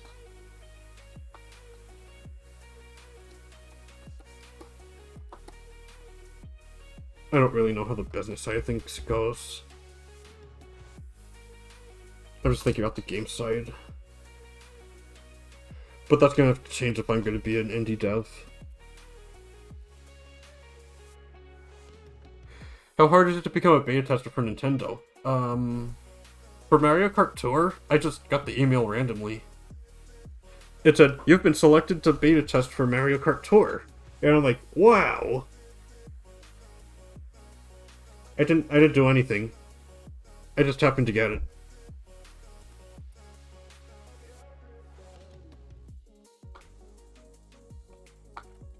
So it was more of in a closed open beta, or open closed? Whatever, you know what I mean.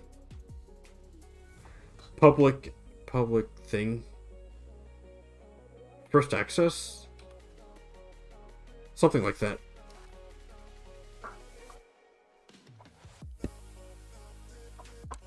But yeah, when they're still working on the games, they're not ultra super polished to a sheen like a lot of people expect them to be. Because they're still working on the game. It's unfinished. Mario Kart Tour could have been even more egregious with its microtransactions. Because the beta had a stamina system. And you had to, like, buy an item to restore it. You couldn't buy stuff at the time because that wasn't activated yet. It was a beta. But Mario Kart Tour could have had that. Thank goodness it doesn't.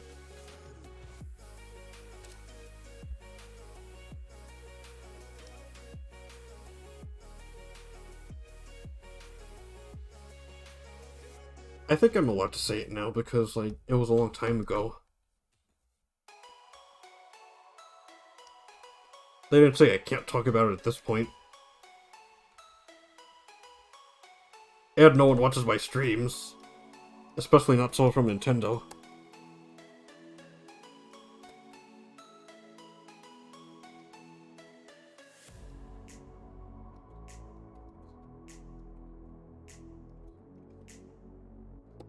Oh, this is a little off-centered.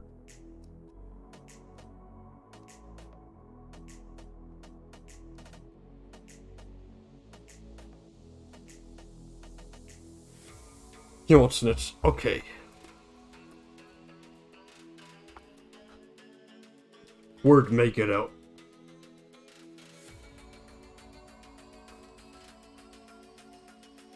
The internet always remembers. It remembers stuff that I posted when I was like a dumb teenager. It's gonna remember what I'm saying as a dumb adult.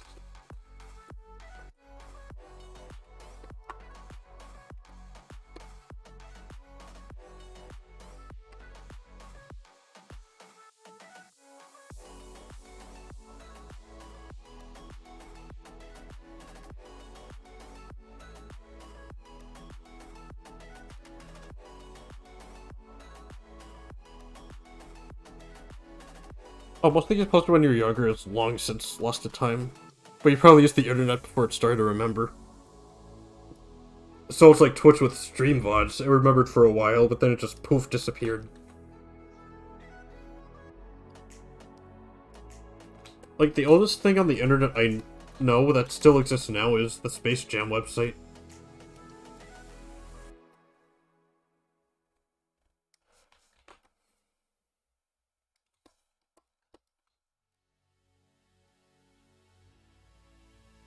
I think it's really cute that, like, the new Space Jam movie, that movie's website had a link to the original Space Jam website. They didn't have to do that, but I thought it was neat that they did that.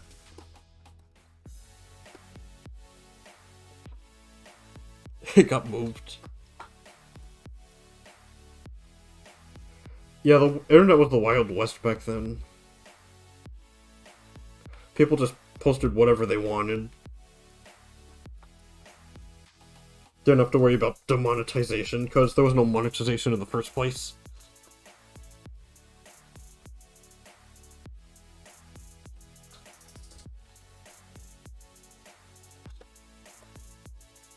Didn't have to worry about dynamically changing window designs.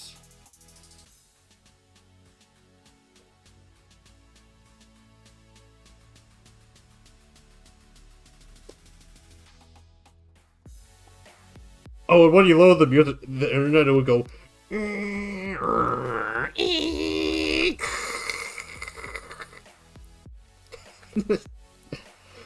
It used to be so annoying, but now, like, people look up videos of it because it's nostalgic now.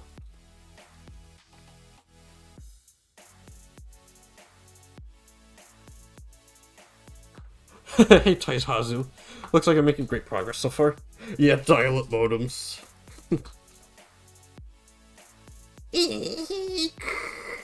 Oh, when I get sound alerts, I should make that one.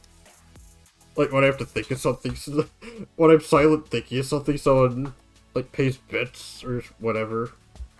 And then it plays a modem sound. And, like, math appears around my head.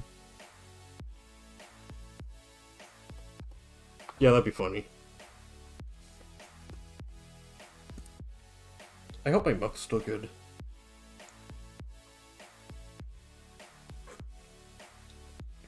It's technically been out for hours. Uh-oh, I might get sick now.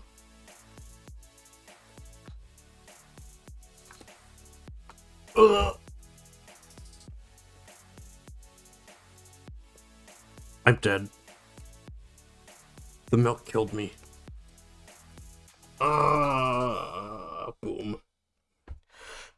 And I'm gonna explode into a puff of smoke like a Zelda enemy.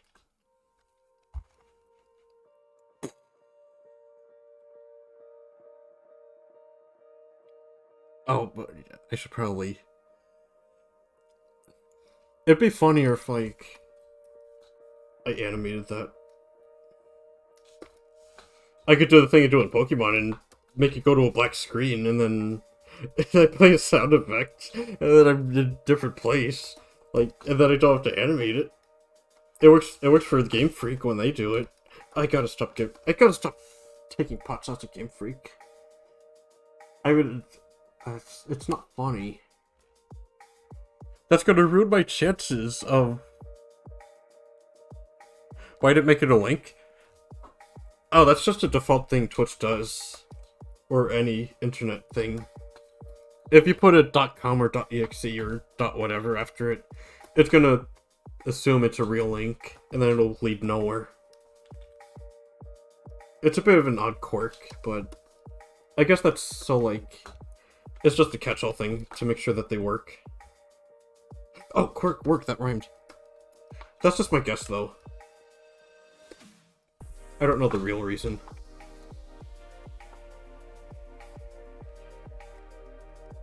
Okay, this is the gas. This is the speedometer. But you can't see a number on it because there's not enough room. And it looks like a face, which is really funny. And I did that on purpose.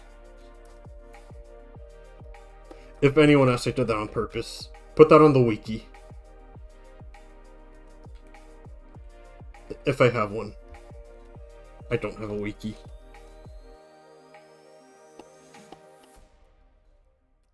Okay, now Harley has a cyberpunk bike.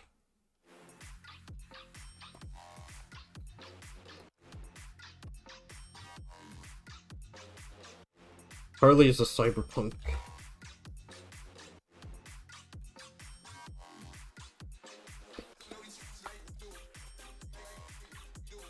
It's not because of the anime, though, because she has some cyberpunk influence, but, like, it's really surface level. I just wanted to give her Tron line so she looks robotic.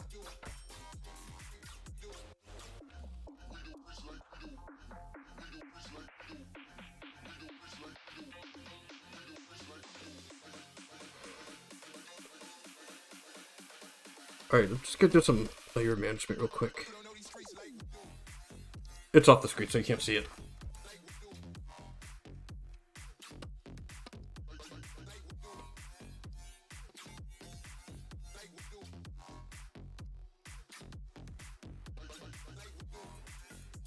You know, I'll give the sponge its own folder too.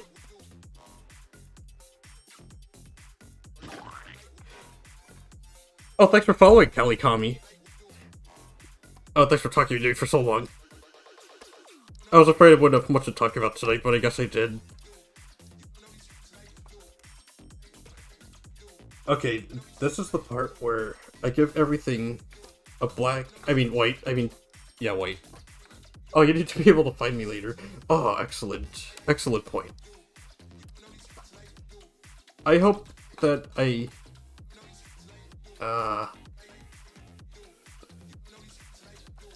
did a thing where... You know, forget it. Thank you for interacting with me and... all that stuff.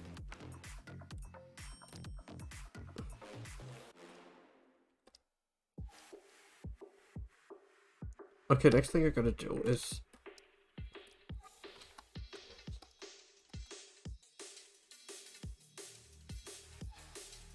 There's gonna be some parts that I have to erase from this.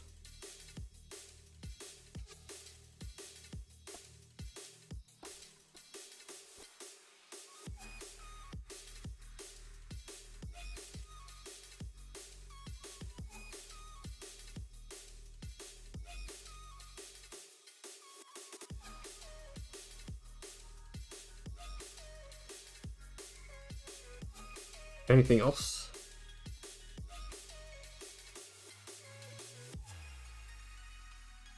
I think that's everything that's... Yeah, it's nice and chunky. Okay, maybe chunky is not a good word to describe that with. I meant that there's not a lot of parts that need to be holes. Like this.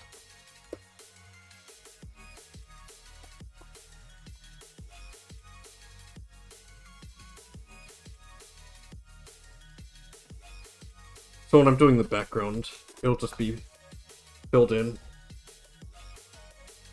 Because I want to do the background before I color in the characters properly.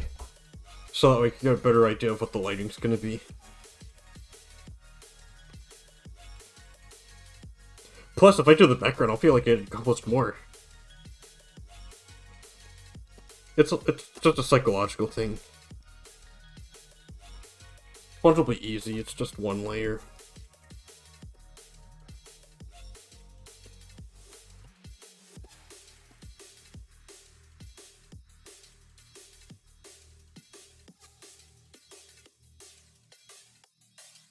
So yeah, in conclusion, this is my 3-hour video essay on why Pokemon makes me mad.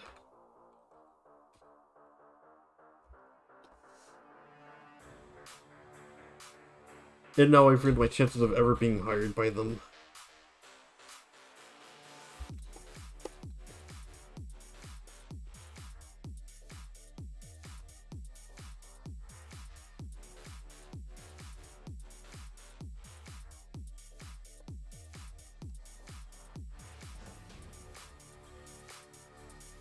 Okay.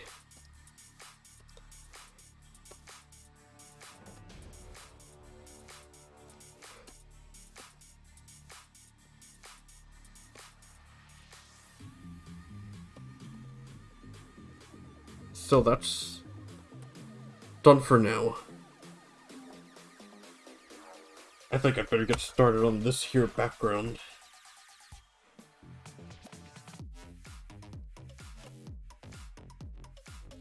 What I'll do is... I'll do the solid colors first. Just block it in.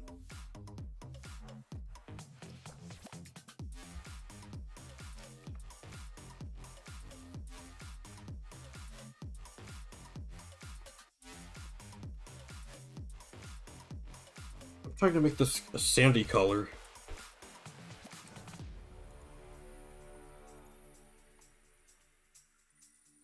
I had a reference picture. Like, it's based specifically on that driveway. I think it's in Nevada or something.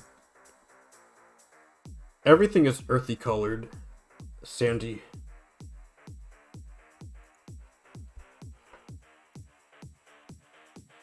Let me see if I can find it.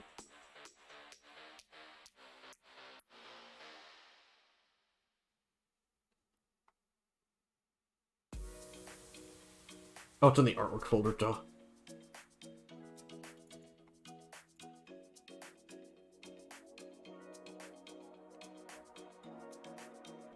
Let's see.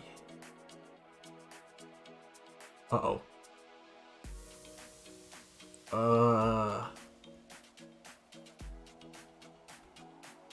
This sucks. I didn't actually save it. So I'll have to find it online again.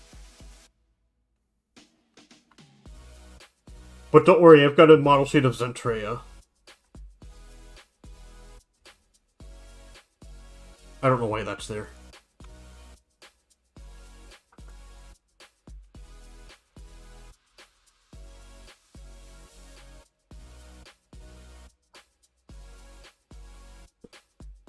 Let me see if I can find the photo. Or at least a similar looking one.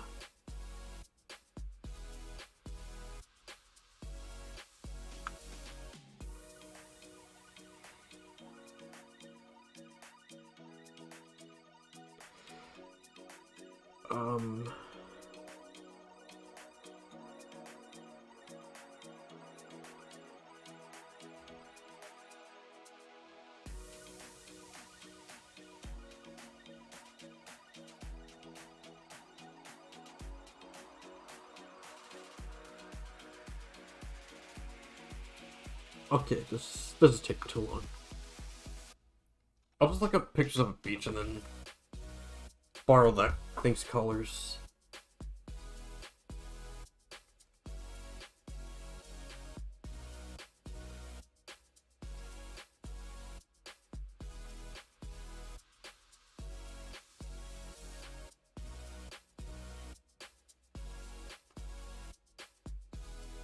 Oh no, this is this is a beach color.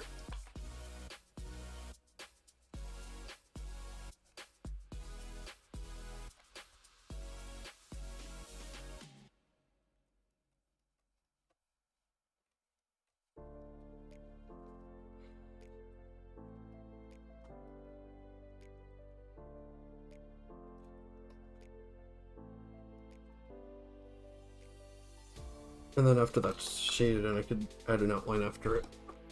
On top of it, I mean. Oh, this wall. This is also the same color.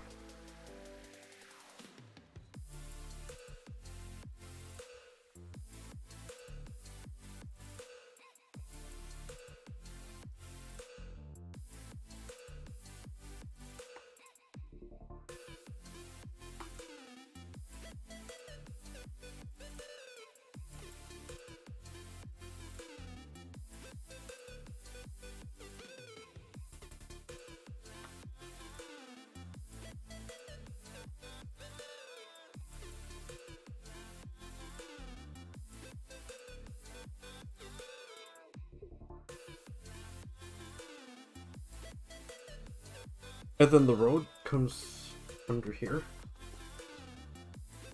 Under there.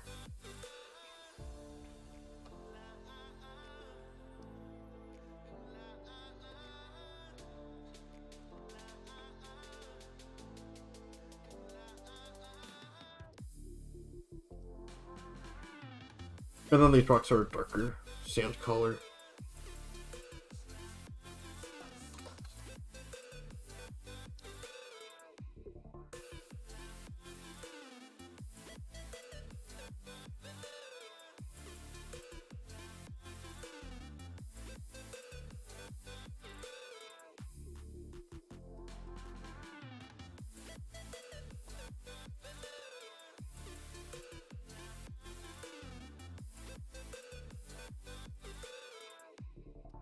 Feels a little too dark. But maybe that'll change once you start shading it.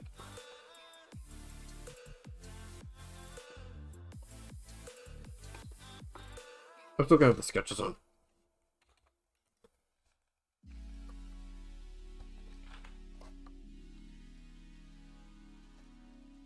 Oh, I forgot to turn on Protect Alpha.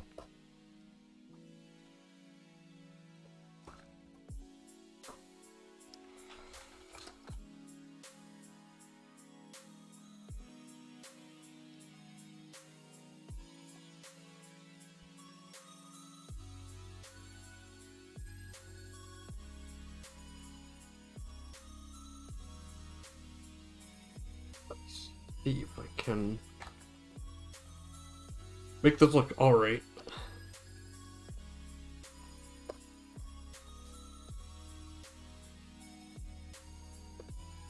Oh, now it doesn't look like a road.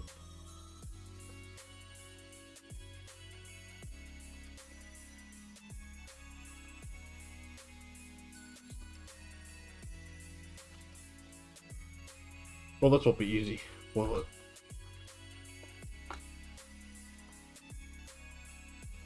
I guess for now I'll just do the driveway.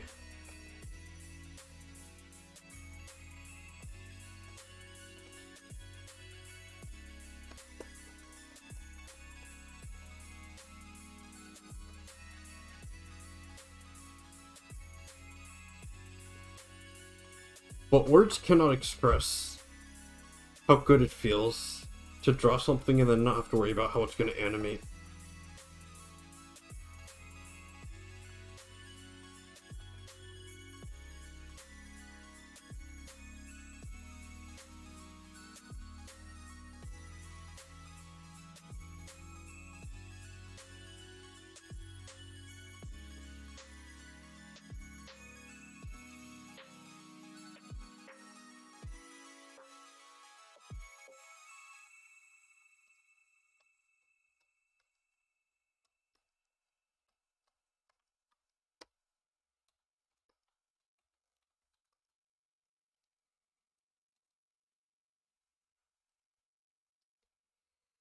I can't ignore that there's got to be lights in it.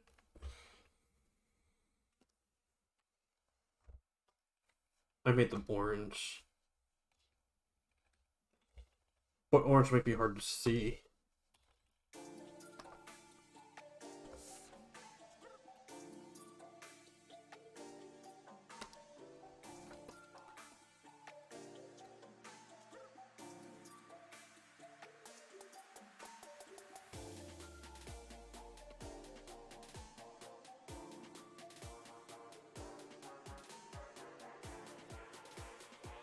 What the heck? Oh. If I wanted to show up, I can't do that.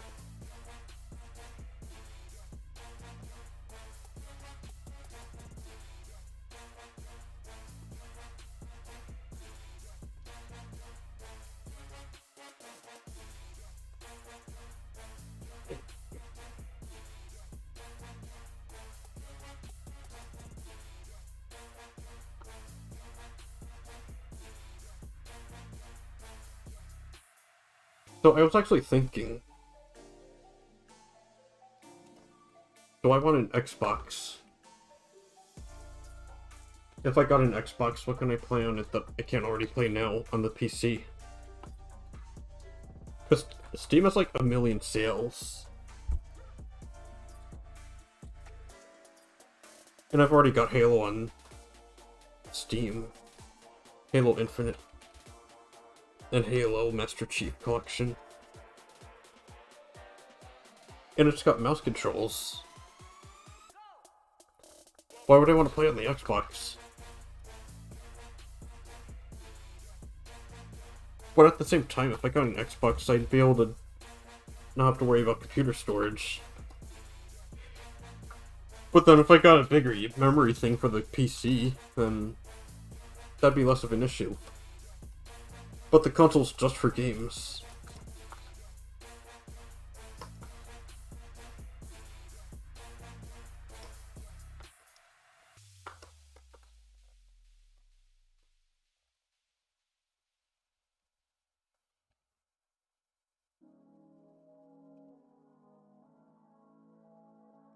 It ain't cheap.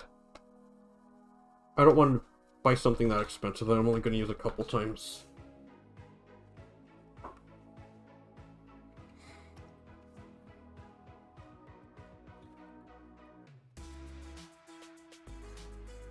And my biggest pet peeve is that Microsoft doesn't have gyroscope in their controllers. Nintendo thrives with them. Sony has it. Not a lot of games use it, and I hear it sucks in The Last of Us, but at least it's an option. Microsoft doesn't have it at all. That's like That's a turn off for me. I don't like that.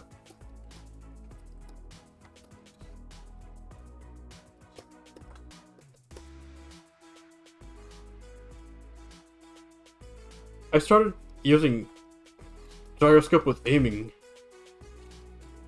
a long time ago.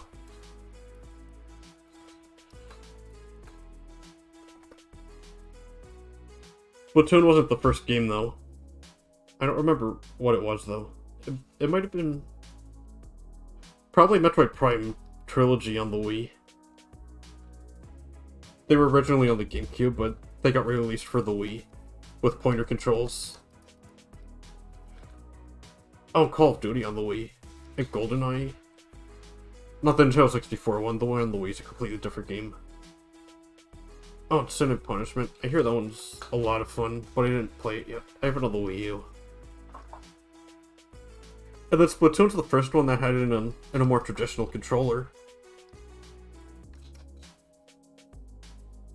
It's just so responsive. It's not quite as good as a keyboard and mouse, but it's the next best thing. It's the best of both worlds with a traditional controller and the ability to more precisely aim. You don't need aim assist with the gyroscope.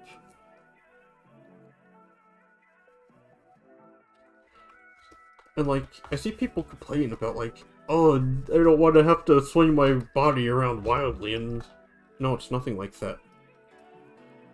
I think those kinds of people haven't tried modern gyro controls because they're just thinking of Wii Sports. It has such a stigma around it. And it's not deserved, frankly. If they just knew how good gyro controls are, they'd realize how much aim assist sucks. Because, like, the game aims for you because dual sticks are so bad on their own. Dual sticks in conjunction with gyroscope. It's the best thing that happened to console shooters. Ever.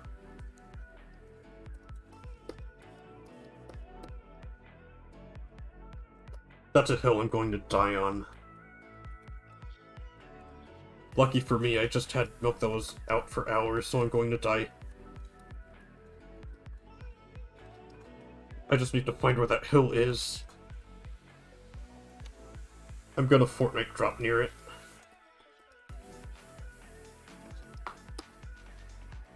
Epic Fortnite gamer. I should probably actually listen to that song before I try repeating it. Victory Royale. Oh, actually, speaking of that, check this out. I got a Victory Royale.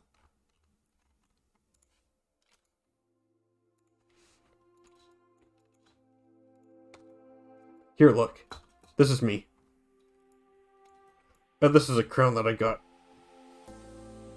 Not counting the tutorial against bots, where it's, like, easy, and you're pretty much guaranteed to win the Royale. I won a proper Battle Royale in Fortnite.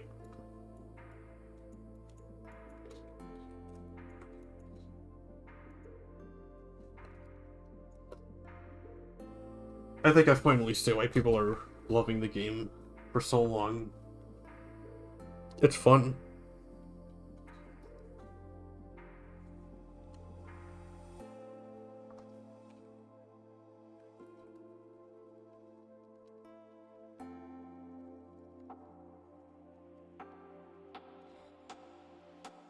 That's on the Switch version, by the way.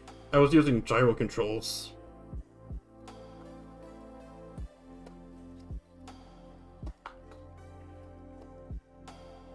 Somehow I feel like it feels more comfortable doing it on a controller with gyro than it does with a keyboard and mouse. I just like it better because I can sprawl out on the couch and then just play it on a controller.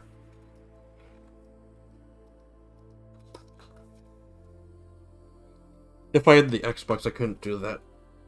because I'd have a controller but no gyro.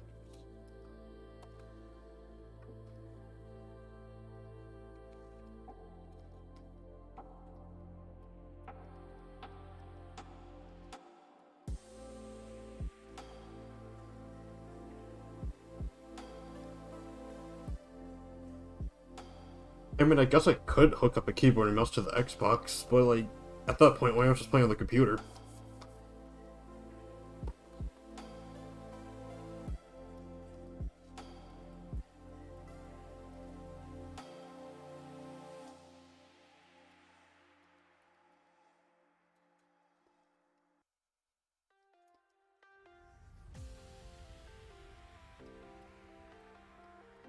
It is quite a predicament, indeed. I kind of miss when consoles had exclusives. Practically sold them by themselves. Like, you meet up with a friend at the playground, then they're like, oh my god! What game is that? Is that a new console? And they're like, yeah. And then they're like, you want to come over and play it? And then you're like, okay. Then after school you go check out the console and you're like, what games does it play? And then your friend says, these games. And they're games you can't play anywhere else. And then you're like, wow! I should ask my parents if why they could buy it for me. And like, and then maybe if they were cool they would. But like, consoles aren't like that anymore. They're just, I don't know, they're like PCs, except not really.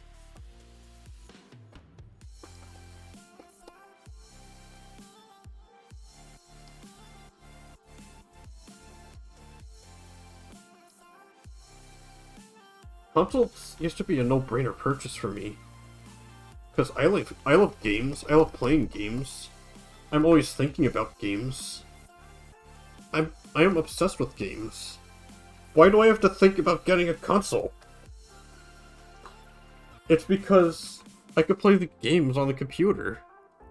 Did you say you went to school earlier? No, I was talking about hypothetical situation in which you were a kid in school and the new console came out. And you were talking with your friend about which game was on the console.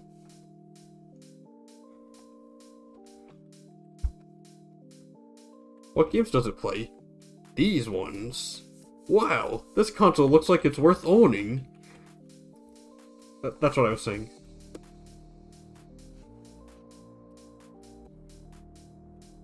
But like, I feel like that's not really a conversation kids have anymore, because every console's basically the same, except for Nintendo.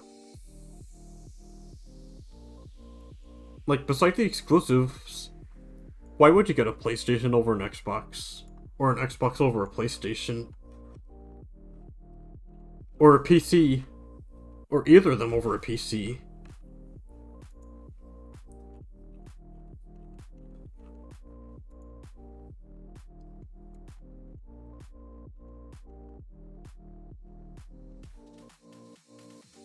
Maybe it's just nostalgia. Or maybe I'm just trying to justify in my head wanting to get an Xbox. I don't know if I'd want a PlayStation, because even though the controller has gyro in it, I don't like that they censor anime games.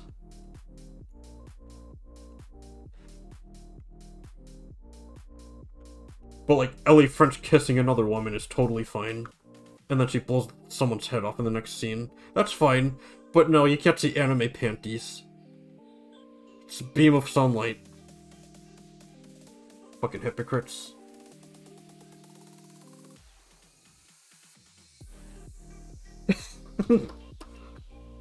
Yeah, like Last of Us.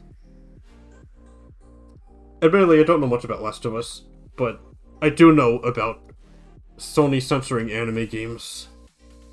But not Last of Us, even though there's like sex and like violence.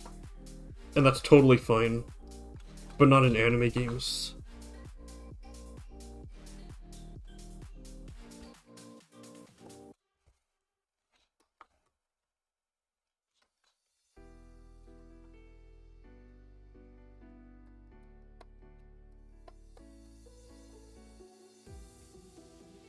I mean, Last of Us isn't my kind of game anyway, so I don't actually care that much if it was on its own. Well, like, it's fine in that game, so why not anime game?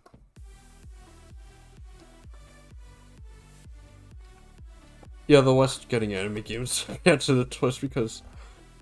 Oh yeah, because of, like, the big eyes, the body proportions, it makes the characters look young. I mean, like, look at Harley. Wait, hold on. Okay, there we go.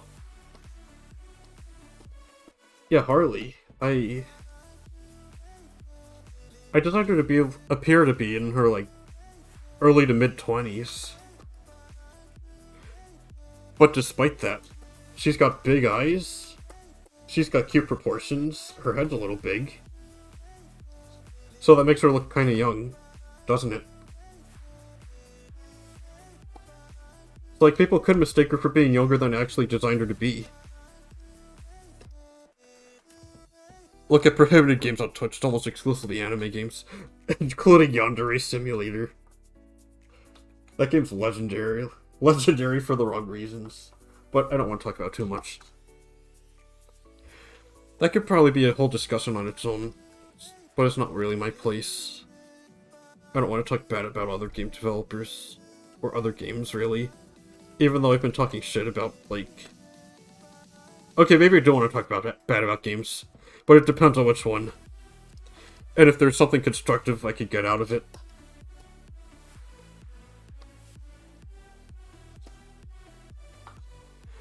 Yeah, big heads with eyes. That's a very common cartoon thing, because it makes the characters look cuter. And then people like cute characters. So when somebody says my art is cute, I think that's a good thing, because they like it. It's endearing to them. They're more likely to connect and resonate with the characters if they're cute. So somebody calling my art cute is actually a compliment.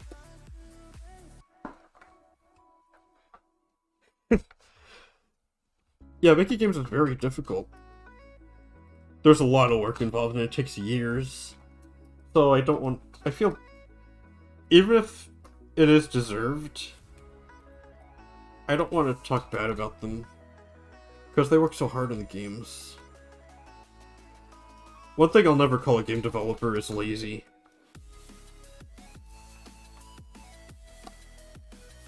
Because, like, there's so much work involved, it's not lazy at all.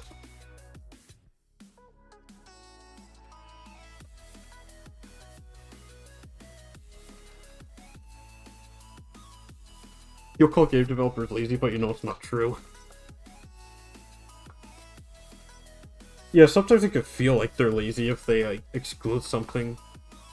Games used to be full of features on day one. But these days, they're not. I'm sure it's not because the developers themselves want the game to suck and have nothing to do.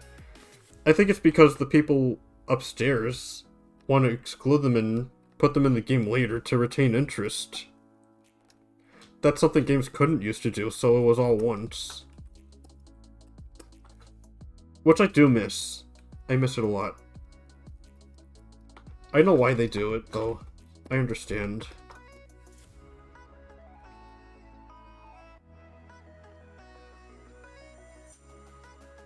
But, like, first impressions are everything.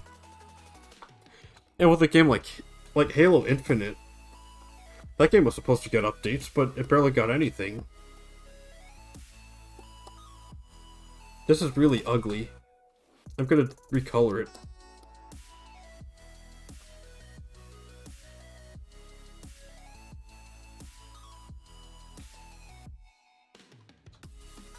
Oh, not that one. Maybe just this last part.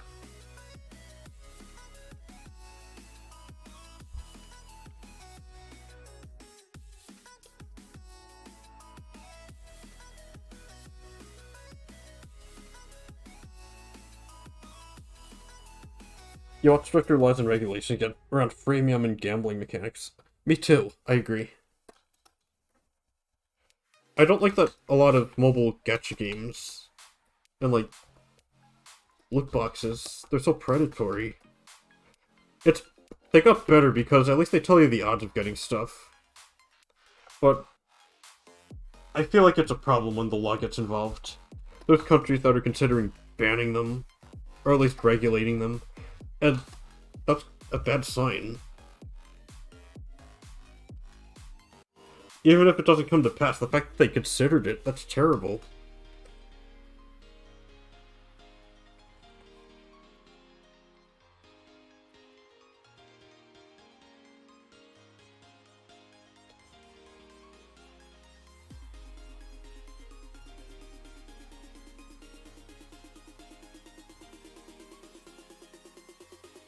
Like, if it's a fake currency, then fine, fair enough.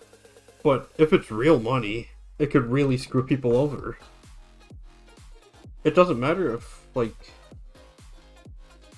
I've seen people say that they do it to themselves, and, like, I think that's a really cold way of thinking. Because even if they make the decisions, you're the one encouraging them to do it in the first place. So, at least some of the blame is on you, the developer. And that's something I don't want to encourage. Like, I want to make games so people have a good time. I don't want them to have to worry about their problems. And gambling addictions are a big problem that ruins people's lives. Yeah, gambling is super profitable.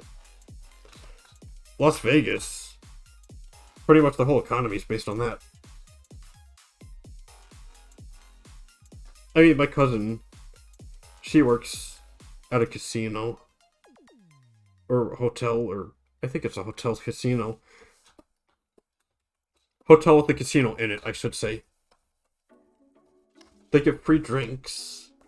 Because when people are drunk, their judgment is kind of clouded. So they're more likely to want to gamble stuff. Oh, video games found a way to introduce it without the regulations. It's because the law can't keep up with technology. It moves so slow. Technology is always advancing. Like 20 years ago, digital art was pretty much... Well, I wouldn't say unthinkable, but it was in its most primordial state.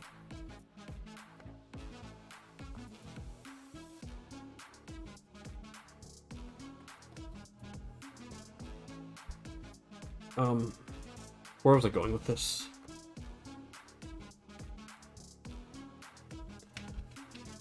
Yeah, it's a very difficult situation. Like, I know games are expensive to make. And it's a goddamn miracle that the prices have not gone up. Because of inflation. $60 back then... It's not the same as $60 now. So, like, I feel like they think they gotta make the money back somehow. So they, like, do stuff with DLC and microtransactions so they can make more of that money back without assaulting the consumer with, like, a huge price tag to begin with. Nintendo games went adjusted for inflation. Many of them are over 100. Oh, Earthbound. You should see the prices of Earthbound. That goes for... The highest I saw for it was like $3,000. And that's modern day. Ridiculously, thankfully, they started re-releasing that game. So, like, it's on Switch Online, it was on Wii U, it was on the SNES Classic, it was on new 3DS. So it's not like you don't have options if you don't really care about the cartridge and just want to play the game. Making and distributing video games should be cheaper now than in the past. I think it depends on the medium that they're distributed in. Because digitally, yeah, it's dirt cheap. But physically, the cartridges have more components than the CDs do. CDs not got them. I'm just saying it now to get it on my system. Fuck, I lost my train of thought. Wait, no, I got it back. Okay. So cartridges, they're more expensive to manufacture. So naturally, they'd be more expensive than a CD or a Blu-ray, right? So that's why games on the Switch cost a bit more, because of the cartridge.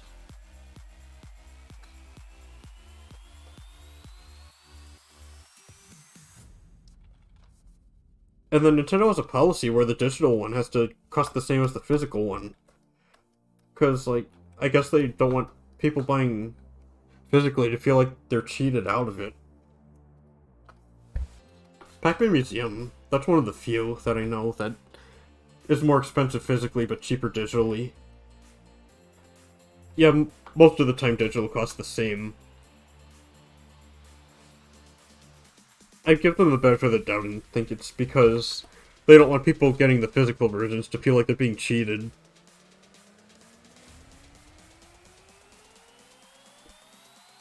But hey, that's just my theory. A game theory.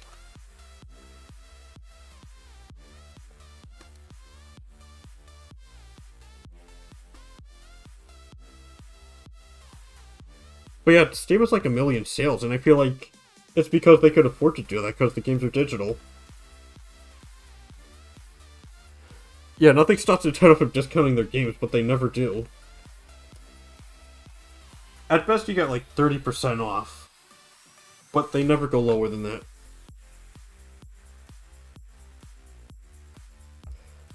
Mario plus Rabbids is one of the few, but that's because Ubisoft made it. So they have more control over how it's priced.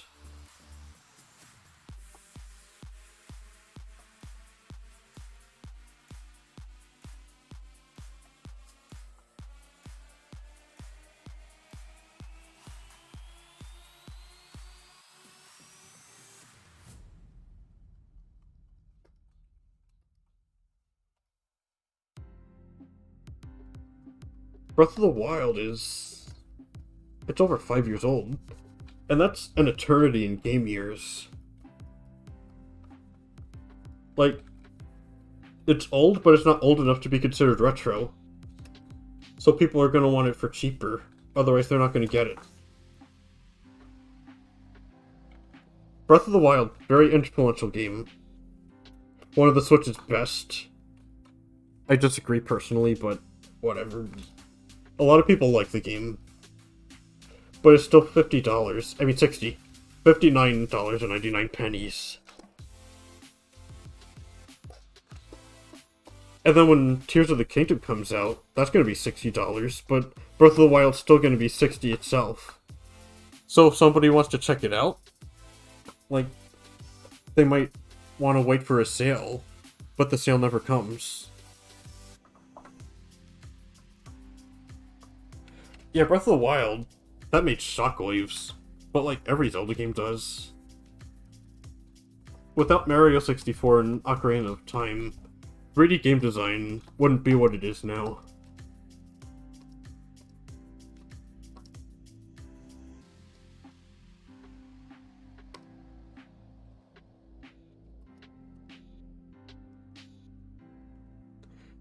You have very small shockwaves on that game. But like, what other ground could they break? Mario 64 and Ocarina of Time, that was when 3D games were new. So nobody knew what they were doing. And then those games set the standards. So it was a completely new frontier. They had a whole other dimension they could work with. But what happens 30 years later? Games are pretty much solidified. So what can you really innovate on now? I guess there's VR, but the tech is still really expensive. So I guess not a lot of people have it. I don't have it. I don't know a lot of people that have it. Brain implants. Yeah, Mario 64, that's still fun. I mean, it's rough around the edges by today's standards, but it is really fucking advanced for 1996. Yeah, new tech is really expensive. And that goes against Nintendo's philosophy, too. Because they like using old technology in new ways. It keeps costs down. Developers are already familiar with it. So, in theory, that makes it easier to develop for. And that's why they do it.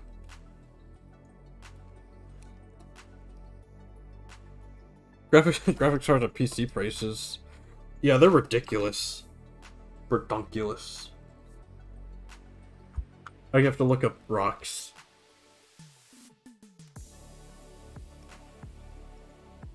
Pebble driveway?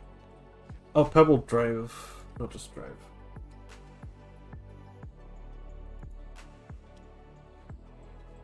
I actually gotta upgrade my PC.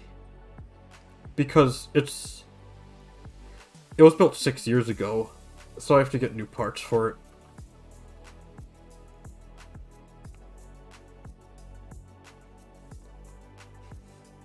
So if I get an Xbox, that would cut into funding for that.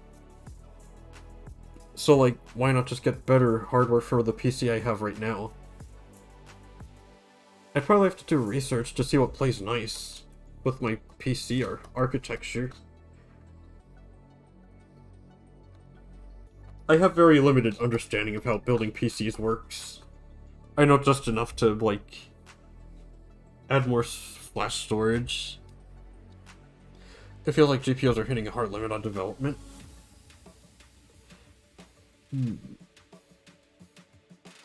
Well, even if the GPUs stop getting better, I feel like hardware manufacturers will find new ways to use it. But that's just what I think.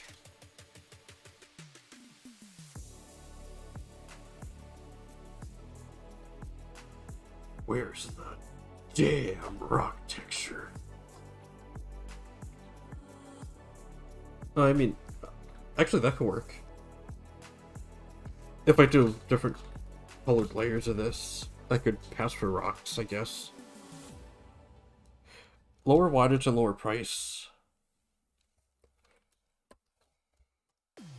I would love for VR to be more affordable.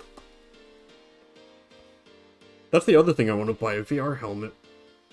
I should have got it before Meta increased the prices.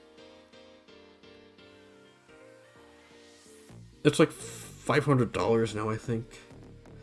But they removed the need for a Facebook account, which I appreciate.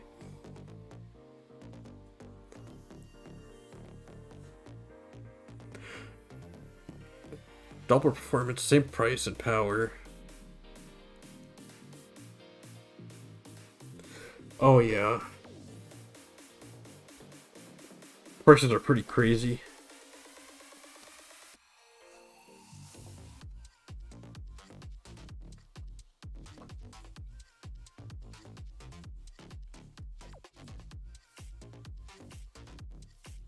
Actually, on a slightly unrelated topic, Call of Duty Modern Warfare 2. I got the beta for that. I want to try it. Oh my god, I can't.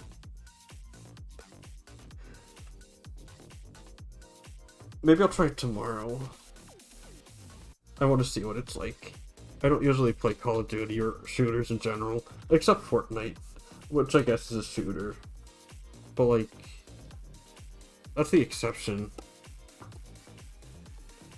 And I only just started playing it.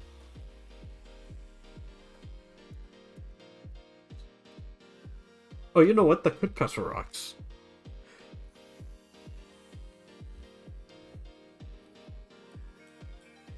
That looks really good, actually. I just want to see how it looks in the game. So I'm gonna fire it up real quick. But first I have to export this.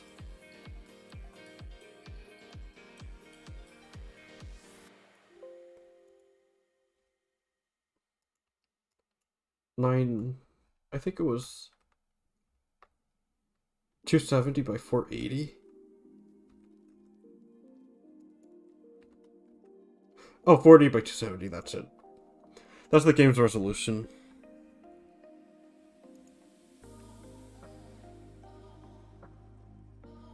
Oh, what was I saying? Oh, I wanted to try the Modern Warfare 2 beta. I actually downloaded it a couple days ago, but I didn't get the chance to play it because I wasn't home. I feel like enough times passed where everyone's super good at the game, and I wouldn't stand a chance.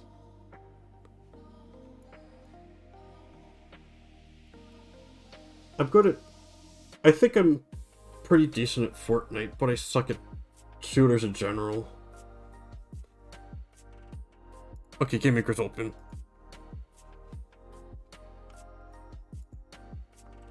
Here's the result screens. And this is the sketch of the old one.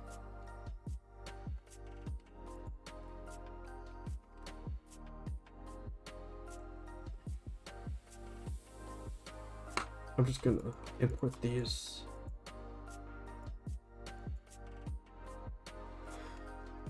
Suppose I'll see how it looks in the game. Oh, I guess I could demonstrate Clip Idol now. So this is what Clip Idol's like. Once it loads. Okay. So, this is made in Game Maker, but I coded everything. Yeah, these appearing images, I drew them and then I programmed them to appear on the two sides. There's different modes. You can play the game super speed. You could erase your score. And then when you do it, it makes an explosion. You can change the music. This is music that I made. Listen.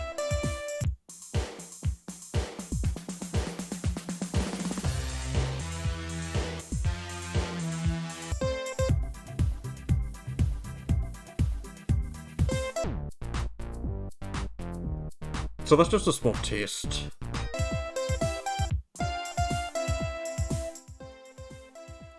Anyway, I'm gonna see how the artwork looks in the game so far. I think I have to get at least 2 points. You got a point every time you win a micro game. I love that sound effect. Ooh.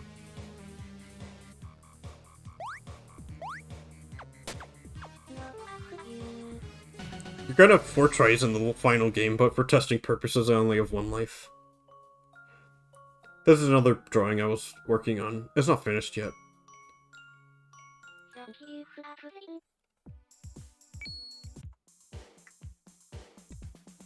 So I gotta get at least 3 points.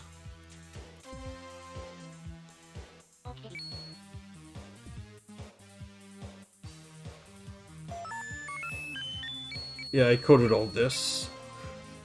Russian roulette.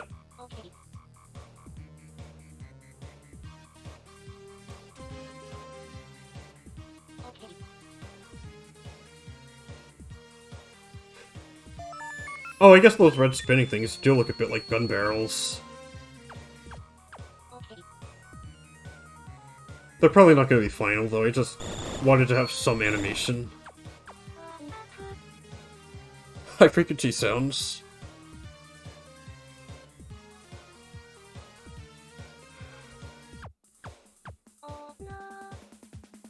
I guess they might be too loud. Do I even hear the highest frequencies? Probably not.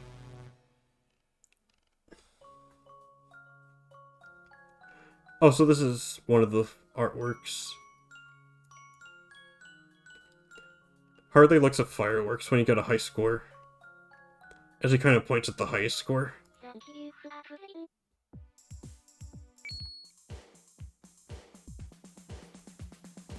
Like, if it's really high frequency, I might have to change the sound effects.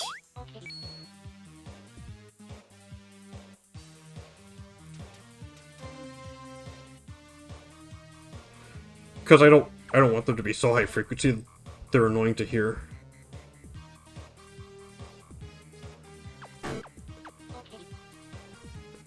When you hold down the button in that one, the sound effect doesn't stop playing.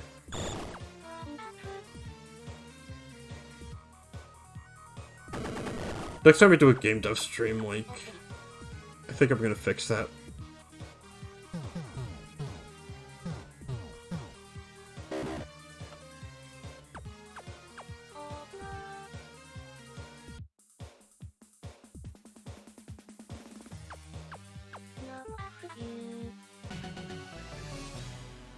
Yeah, that last game is super unfinished, as you can see.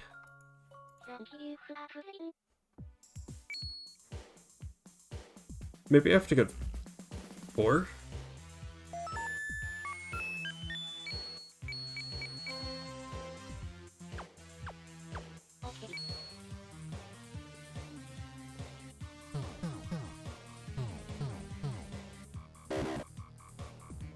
I made that game too hard.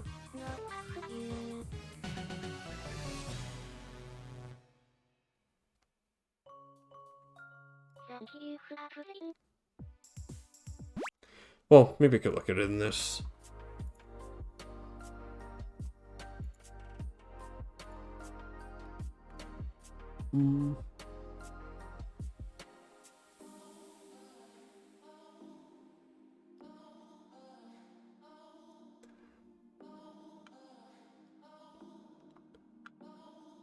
I think...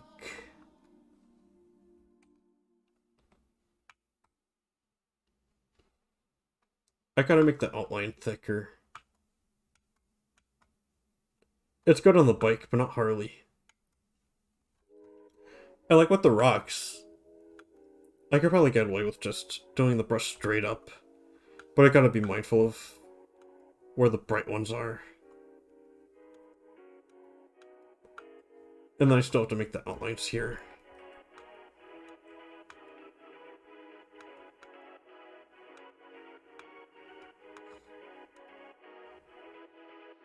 Alright, back to the art view.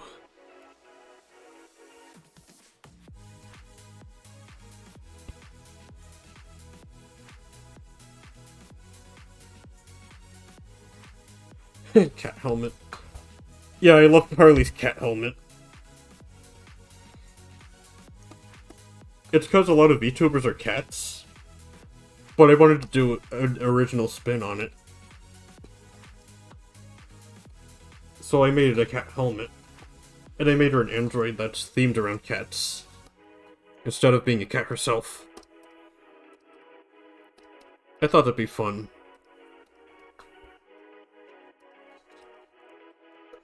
Fun and memorable. No cat ears under the helmet. I do have art of helmet of Harley without the helmet, and she has cat ears.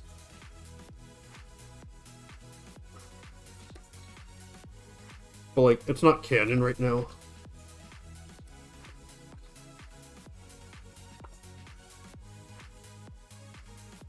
Like, but Harley's an android, so I guess if she really wanted to, she could install them. But they're not functional ears.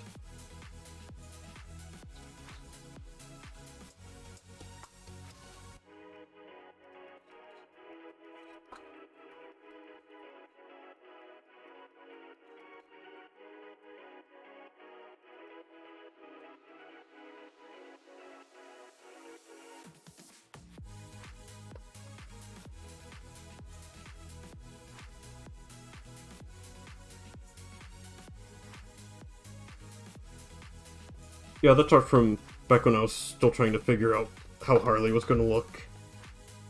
Or if she'd ever take the helmet off.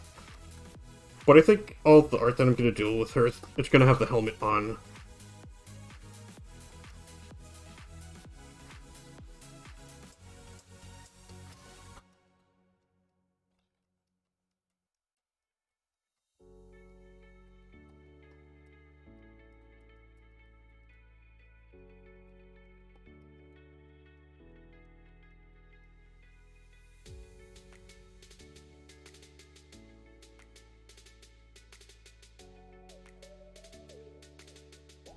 Just thickening the lines.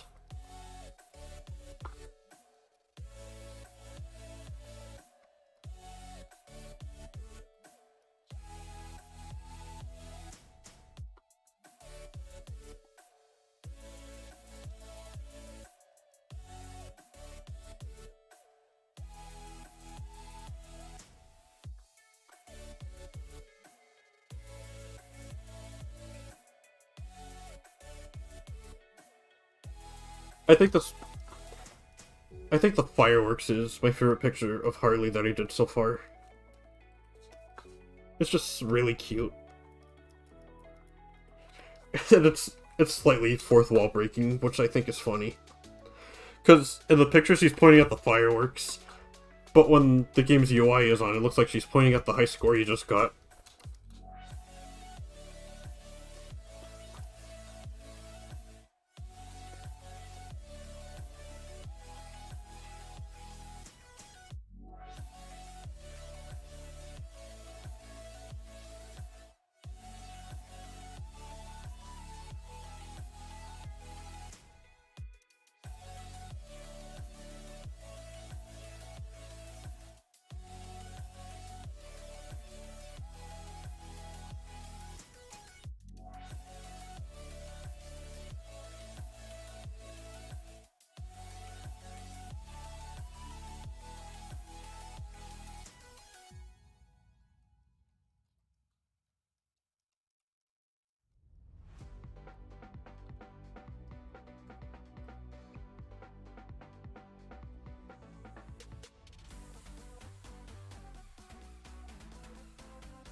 But yeah, I'm curious to try the Modern Warfare 2 demo. I don't know if I get the game because it's like $70. And then it's $30 more for the day one DLC. Whatever's in there. And then there's probably microtransactions, which is kind of sleazy when you're already paying $70 to play it. And there's day one DLC.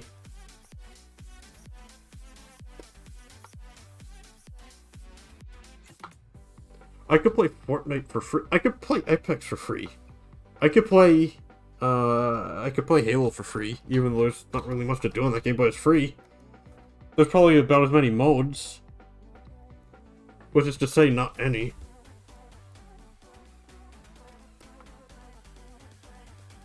Why should I pay $70 for Modern Warfare?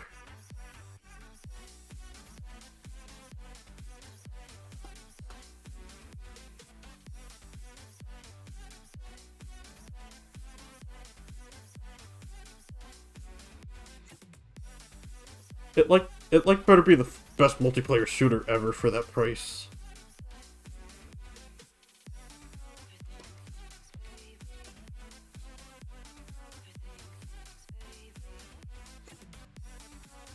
Oh, so I actually missed a spot. Here we go.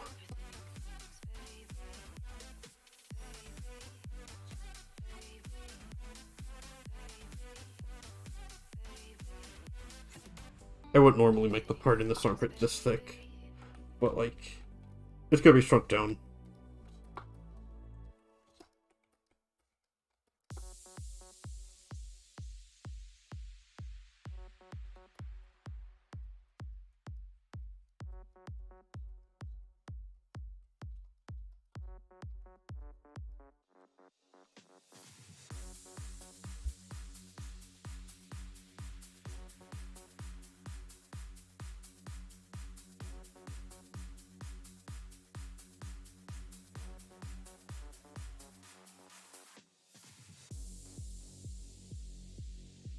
I think I'm reaching my limit. It's almost 4 in the morning.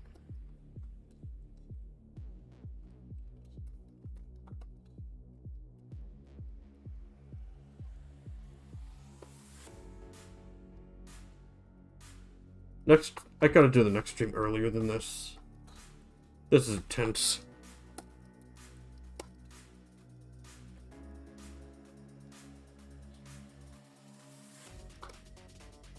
Somebody said I should do it 6 p.m. Eastern Standard Time, which is actually my time zone. So, I might actually do that. I wanted to do that tonight, but I didn't get home in time.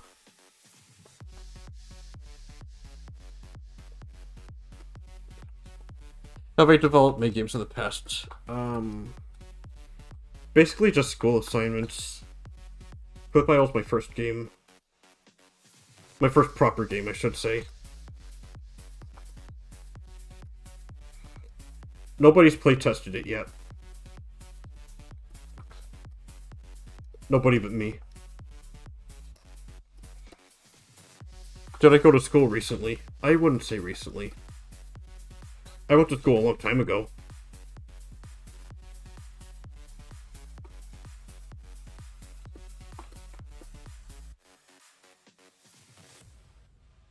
Actually, I kind of like how that looks. Because I envision these goggles sliding down.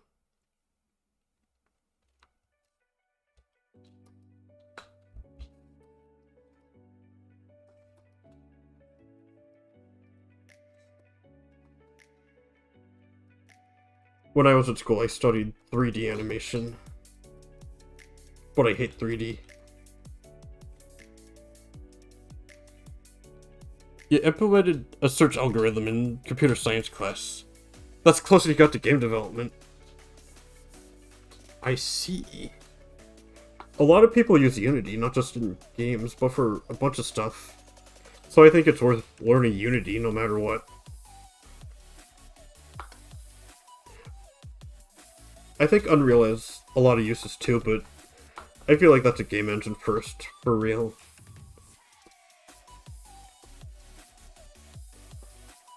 Oh, I still gotta think it around here. Yeah, Unity can run on anything. Anything under the sun. So I think it's good to learn it.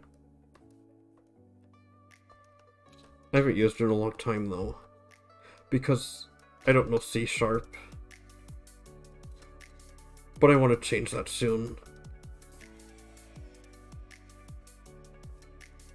I might have to make a sequel to Clip Idle in Unity so I can learn that. I hate working with 3D. I do. Like, every time I pick it up, I'm like, I get so frustrated.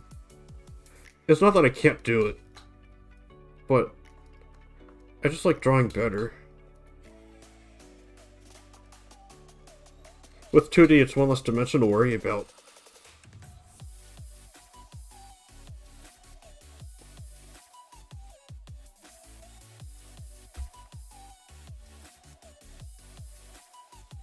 But I respect 3D.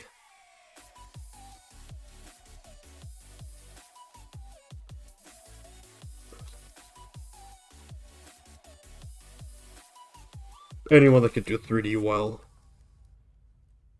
That's like really difficult.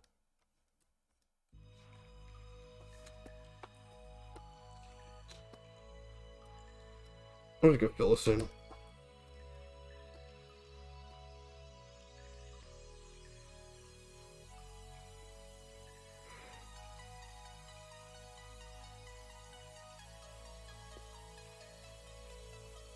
Actually, do boobs have that?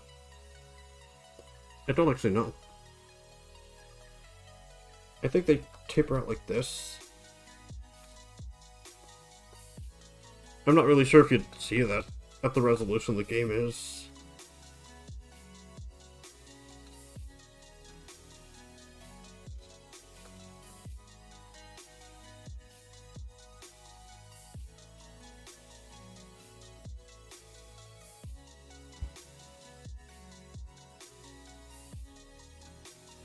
Does 2D illustrations usually have that?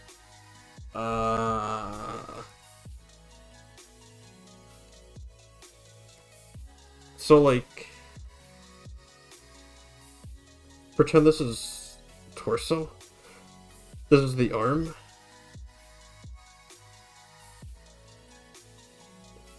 The muscles kind of look like this.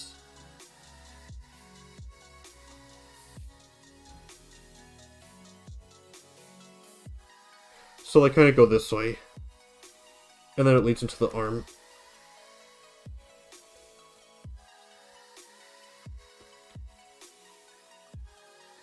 Well, when you have clothes over it, it could look different.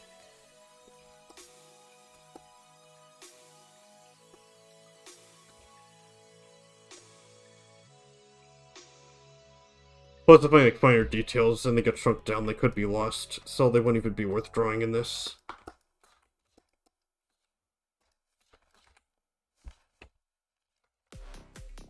Oh, thinking about it, they don't really have that, do they? Because that would be silly.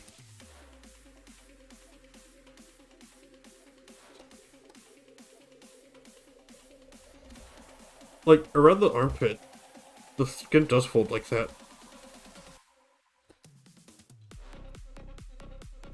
It's really bold here. I wouldn't draw it this bold if I weren't shrinking the picture down.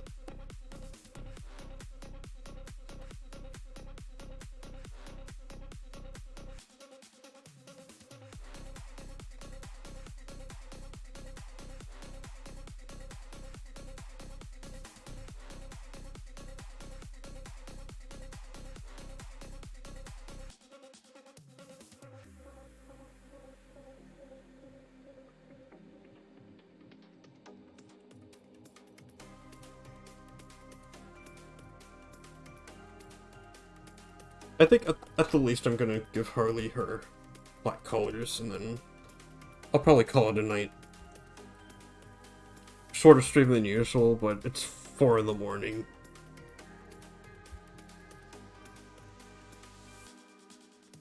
Let me just... I'll just look for Harley's model sheet and hope I don't open something hilarious.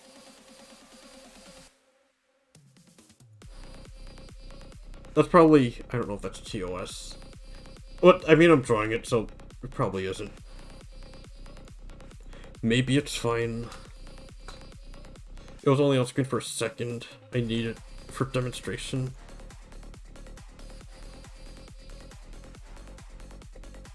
This is my ultimate fill-in tool. By simply using the lasso.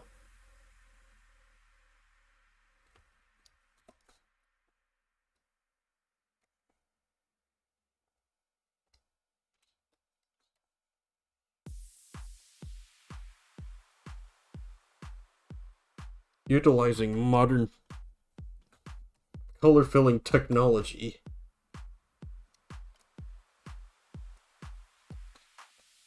You can color in a second.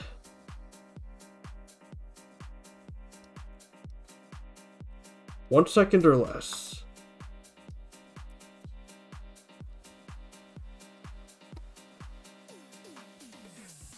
It fills in closed places. So, right now it might look like I'm filling in the white spots, but I'm actually filling in a separate layer above it.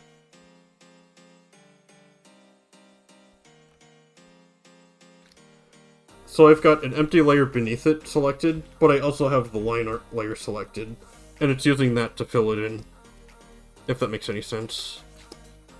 The white is just so I can see where Harley is better.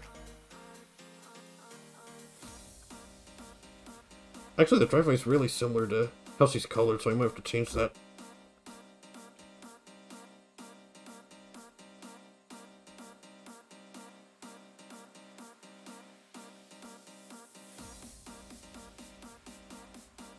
If she was a Hollywood reimagined, darker skinned version of herself, then maybe. Reference layer. The white layer underneath is purely so I could see Harley when I was drawing the background. But you could also have the colors masked onto there. What's the name of the color fill tool? I don't actually know. The name's in Japanese, but it's on the CSP's, the Clip Studio store. It's a free tool. It's called,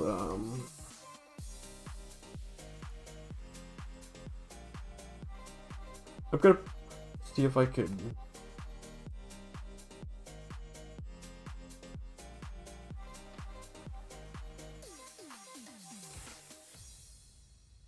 Alright, I'm gonna put the name in the chat. It's not in English though, it's in Japanese.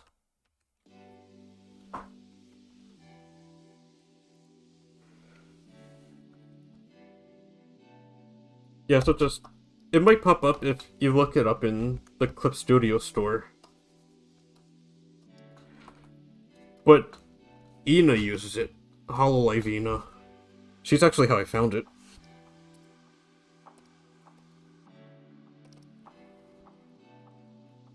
Like, I was doing Drawfest, and then that's how I learned about the fill tool that I was using.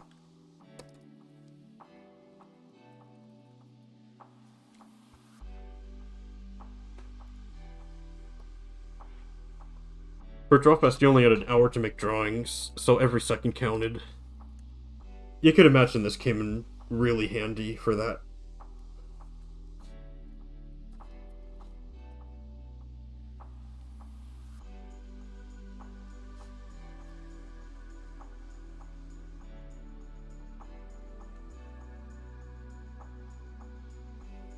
So I make separate layers for each color. And then once the layers are all filled in, that's when I turn on Protect Alpha for them and then start shading them. I don't know what color I'm going to make her shoes. Maybe pink? I don't want to make them black, I feel like that's too obvious. Oh, they could be white. Because Cat's paws could be white.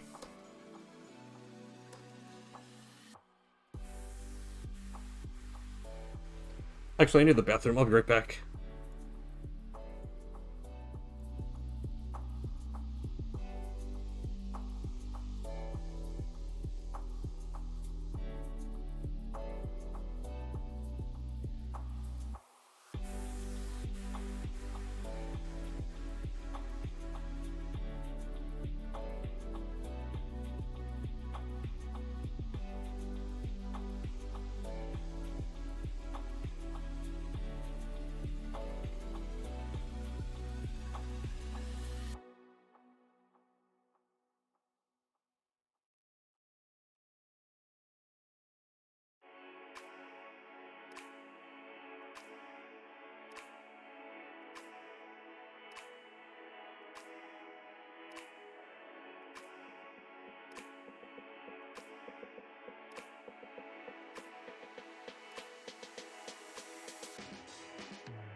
Okay, I'm back.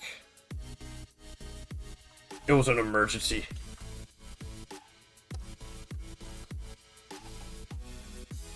Oh, I missed some.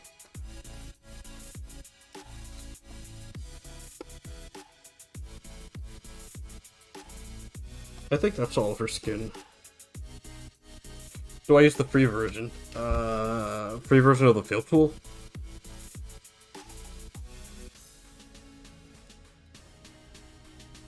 Oh, you mean the free version of CSP? Oh wait, yeah. Yeah, I use the free version of the field tool. Yeah, the field tool. I thought there was only a free version.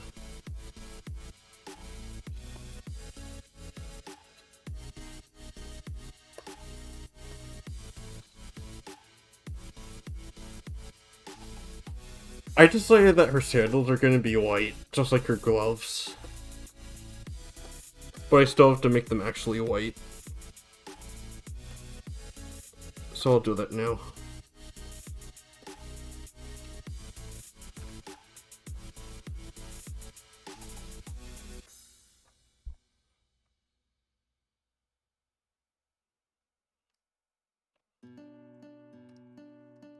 Whoops! Forgot to select the line art layer.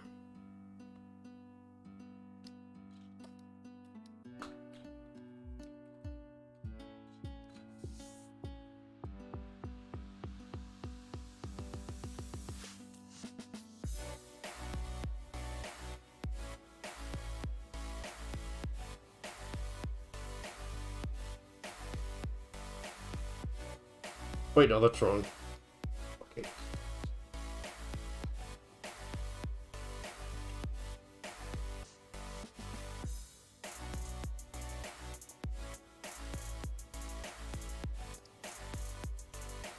Oh.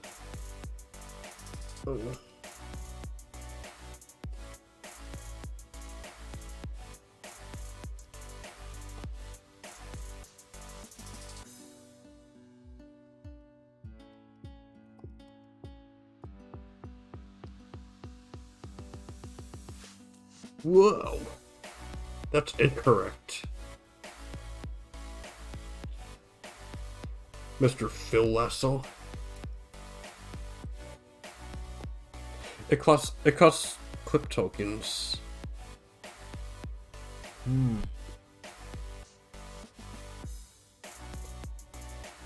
What a mystery. The version I got is free. I could have sworn it was.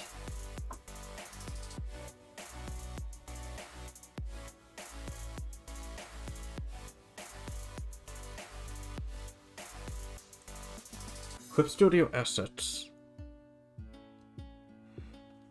Yeah, it's probably the free version.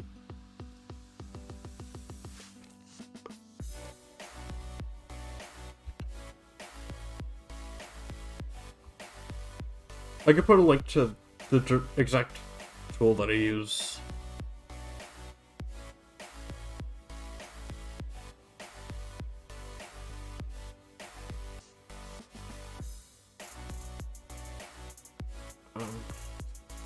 If I could just find the share button.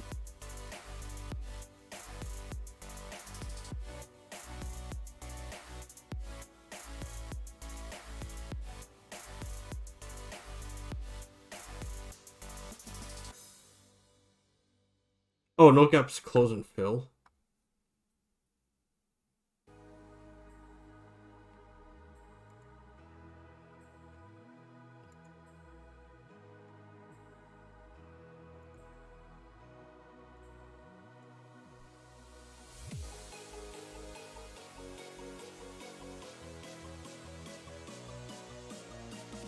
I don't know how to share the link.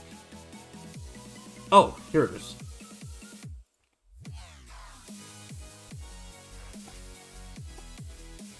So I guess that's the free version. Well, what's the difference with the paid version then?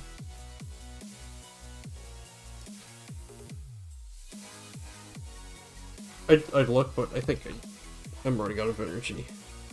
I gotta spend that energy on actually coloring.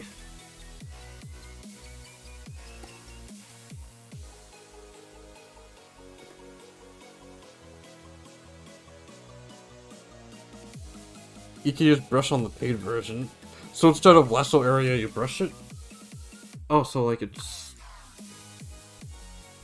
Oh, the page is right here. So, let me take a look. Oh, it's...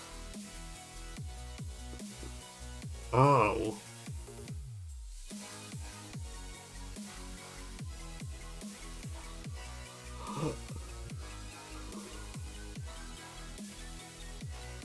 Well,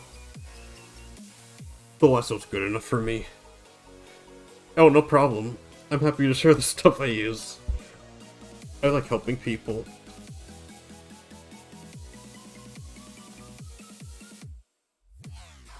I want the world to be full of art. Because Earth without art is just eh. And I don't want to live on eh. There's gotta be art. And people gotta make art. But people need tools to make the art. So, like... Yeah. I don't want to keep it to myself. And besides, I didn't find it on my own. I found it by watching Ina. Ina Mai. However you say it. Taco Tuesday. And yeah, I mean the Japanese word for octopus. Taco.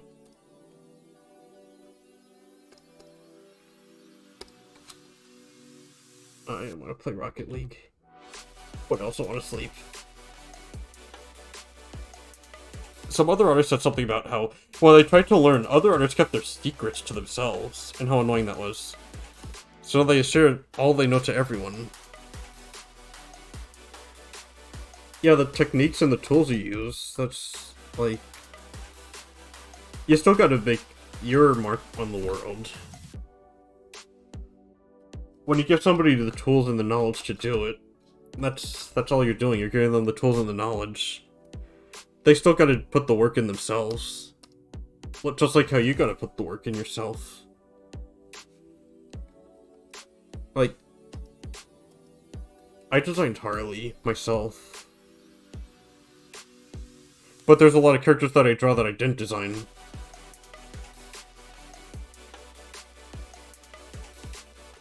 So if I draw somebody else's character, that's still their character. That's something they made. But if I draw my own character, that's mine. So that's me leaving my mark. When I draw somebody else's character, I'm just helping them leave theirs.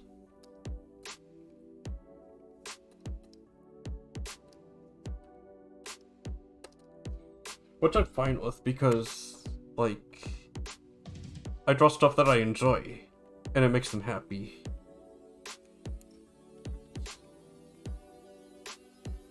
It's always fan art of one of your characters. I think if people make fan art of my characters and I don't coerce them into it, I feel like I'd have done my job.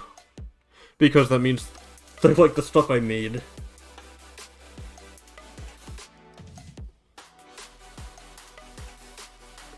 Oh, not at all. I wouldn't mind at all. In fact, I really love it.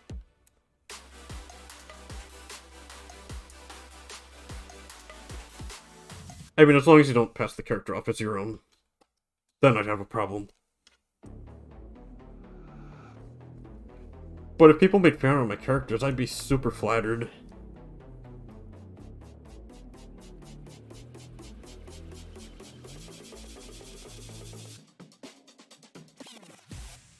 Change the colors. Original character, don't steal. Original the character. Like, it's funny if they do it to Sonic, because everybody knows Sonic. But if somebody did it to my character, they're, like, not famous enough to be known. So, as far as they're concerned, it really might be an original character. So that'd be a problem.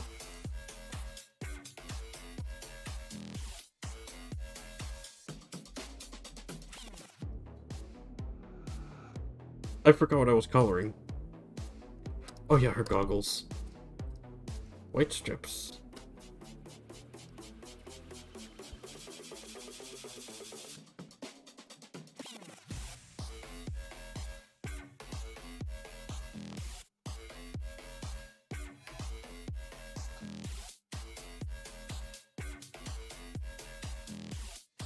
Like, hold on, watch this.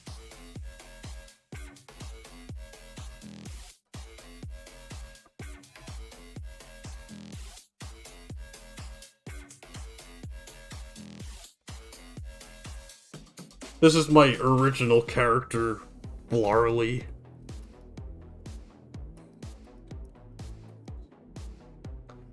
People really need to get their facts straight.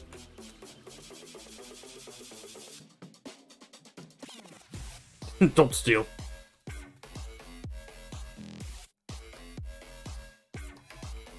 What's this?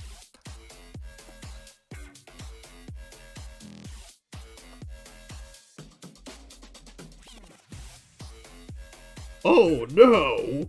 She is inexplicably getting giant. How embarrassing.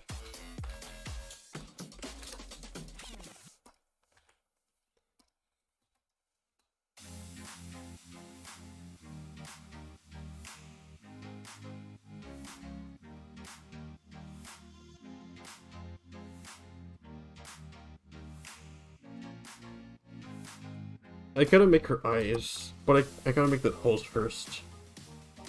Giant exploded in popularity some years ago for some reason.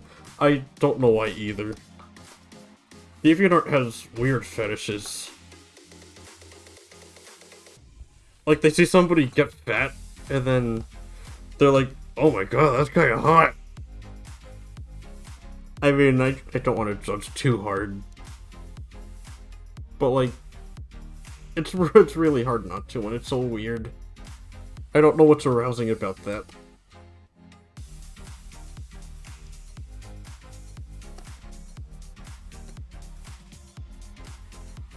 Yeah, because, like, we're all into different kinds of things, aren't we? As long as it's not hurting anyone.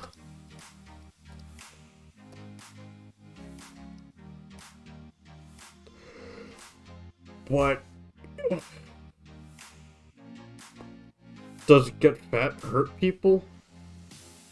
Because it's not healthy.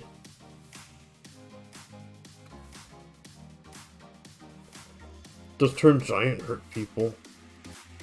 I don't think so, because people can't turn giant. I shouldn't make the hose the same color as her outfit. I gotta make a different color.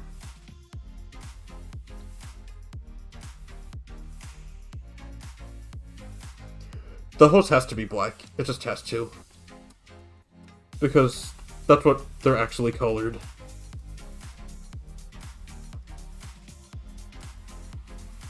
Maybe I can make this, I don't know, blue. Oh, but I make everything blue. Maybe I should make it a different color. You're getting fat does not hurt anyone but yourself. And your cheers. And maybe your pride. Not the pride.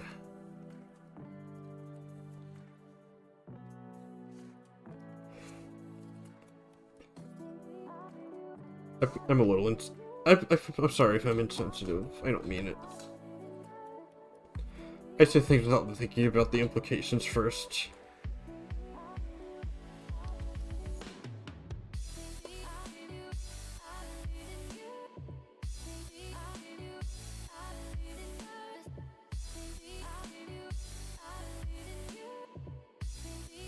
That was one of the first things I said about myself. Oh yeah, that's true.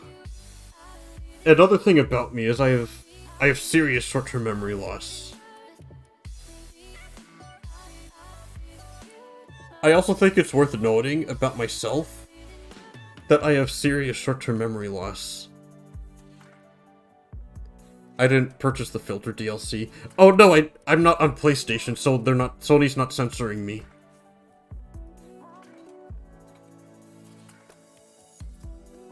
You used to not have the filter DLC. I see.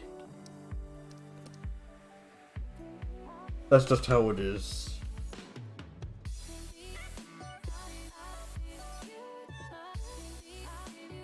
I am exhausted. I'm gonna do her eyes and then call it a night. Super limited short-term memory. I feel like I heard one of the symptoms of not getting enough sleep is short-term memory loss. And I do not sleep well at all. In fact, the quality of my sleep is really bad.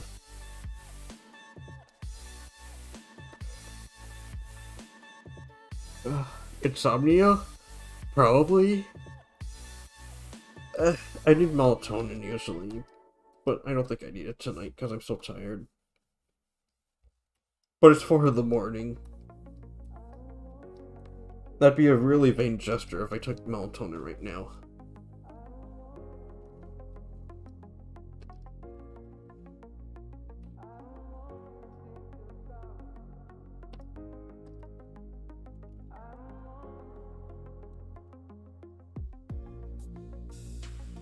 Harley is very interesting eyes.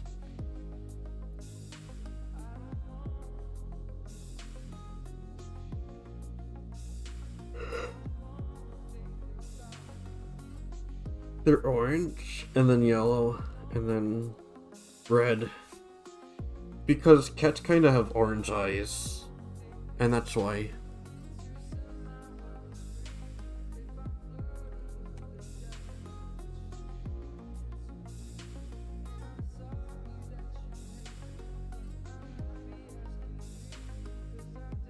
Ooh.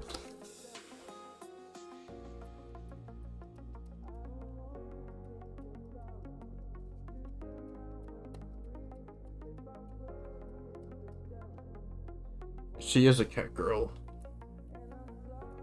She's an android that has elements of a cat.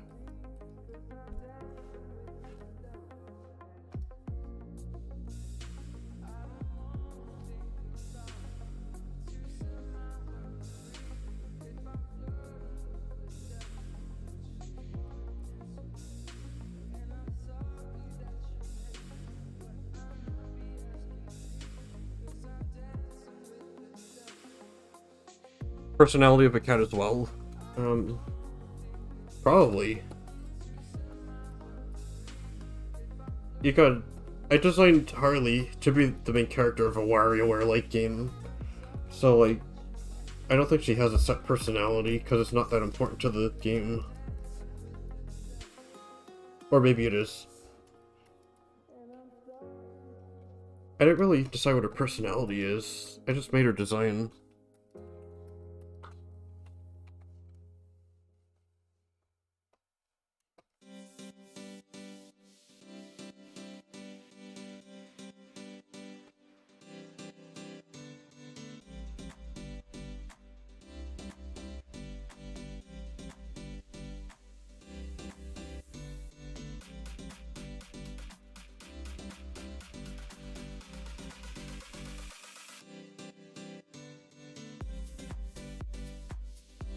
I guess she does have a bit of a rough, tomboyish personality because she's a biker.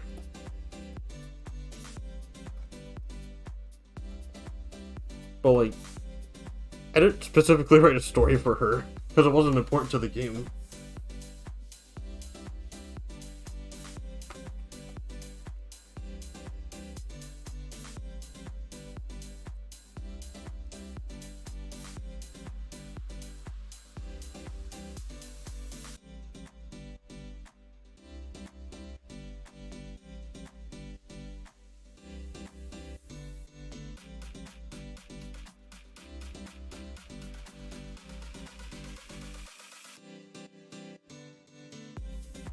I gave her an unusual design.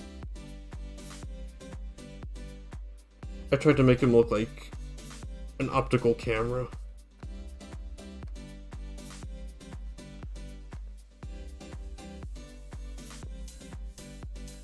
Looks a bit creepy when you look at it this close. Yeah, not every character has a deep story. Like Super Mario, he doesn't really have a story. They specifically didn't give him a story, because they wanted to be able to do whatever they wanted with him. It's gameplay first with Mario.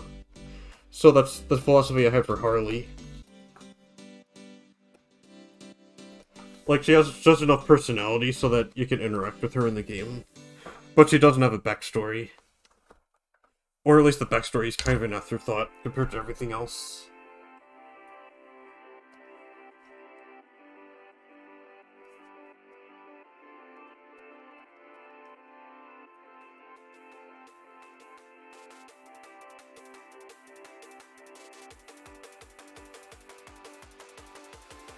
Like, Harley herself is a fictional VTuber.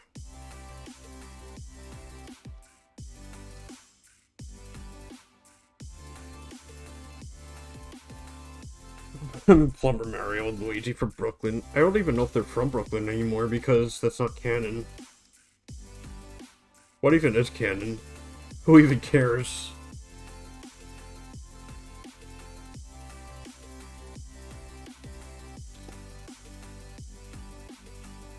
Oh, but they're making that movie pretty soon, so they might have to think of something.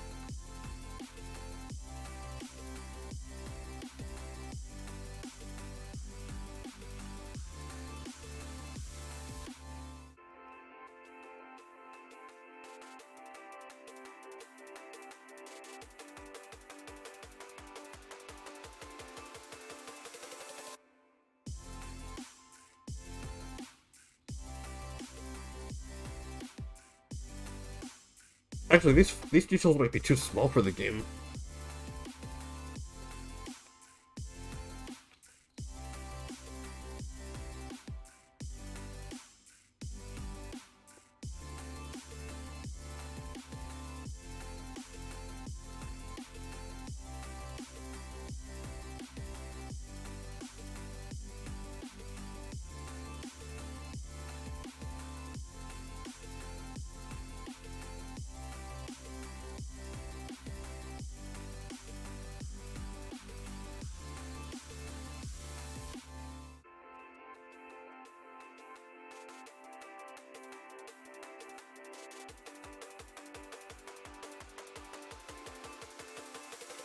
Her eyes look kind of creepy right now, but it'll be better when I add the highlights.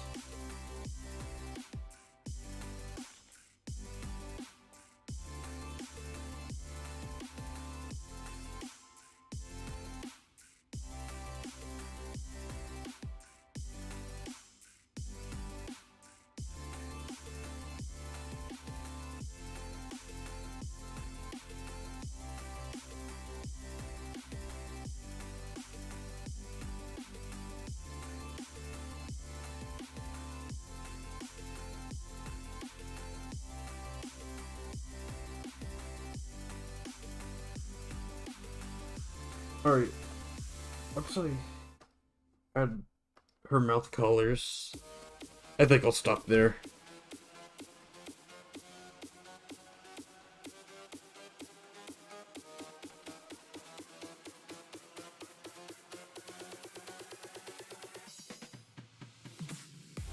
Tongue.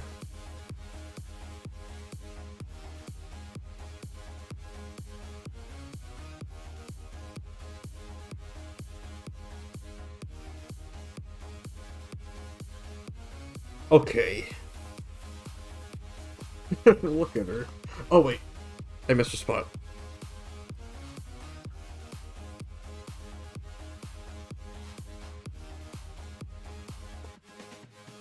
There we go.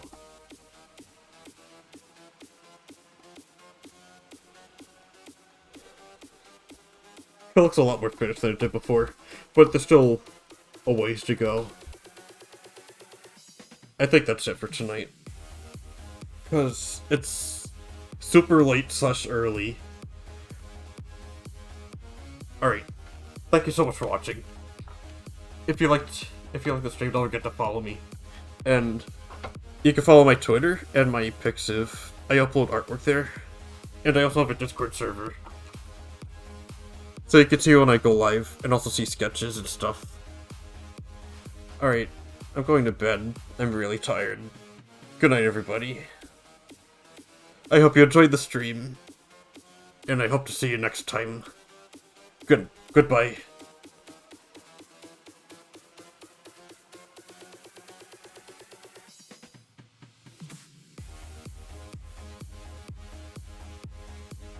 Is anybody on this ungodly hour of the night?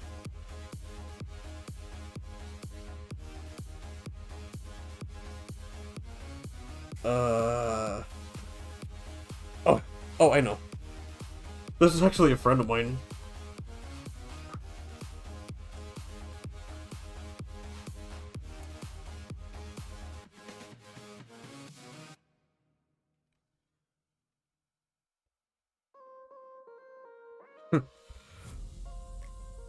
Let's go surprise her.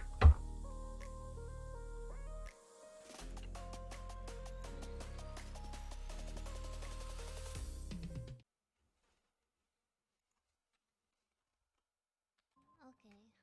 Should be nice. What's this? Oh, oh hi, Blue. Thank you for renting. How are you? I hope you had a good stream. How are you? What did you draw?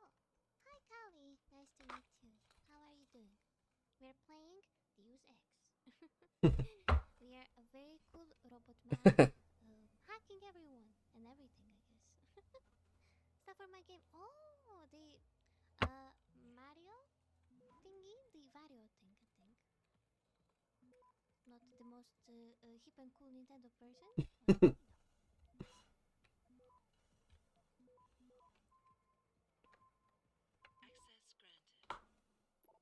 nice. Game upon stockpile.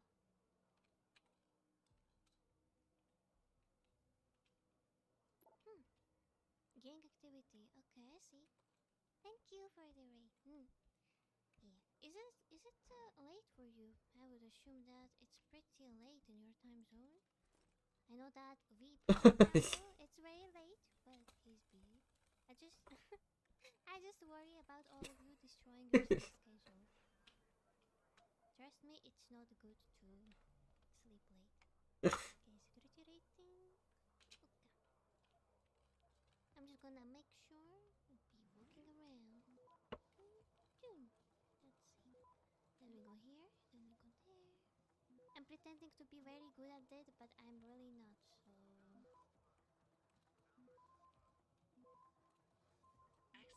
Ooh! I was just about to say it's super late and should be up. It's fine, this isn't too bad. Okay, well, I believe you. But yeah, Hikota, get some good rest. Thank you for raiding us. Good night, everyone. Hope you have fun. Thank you. You too. Thank you so much. I was going to bed at like 1 in the afternoon from. Fortnite.